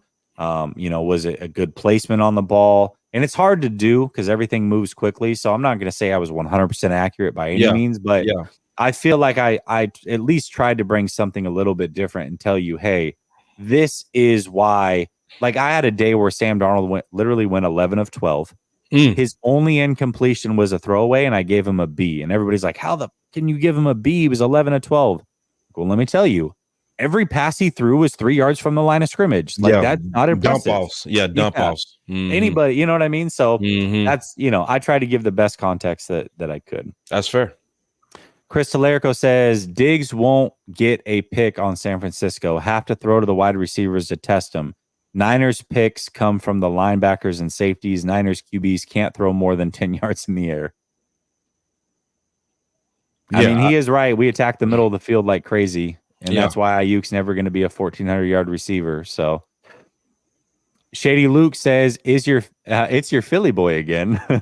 I'll say it. I stand by it. Ayuk is a better wide receiver than Debo. I agree with you. A pure receiver, no doubt about it.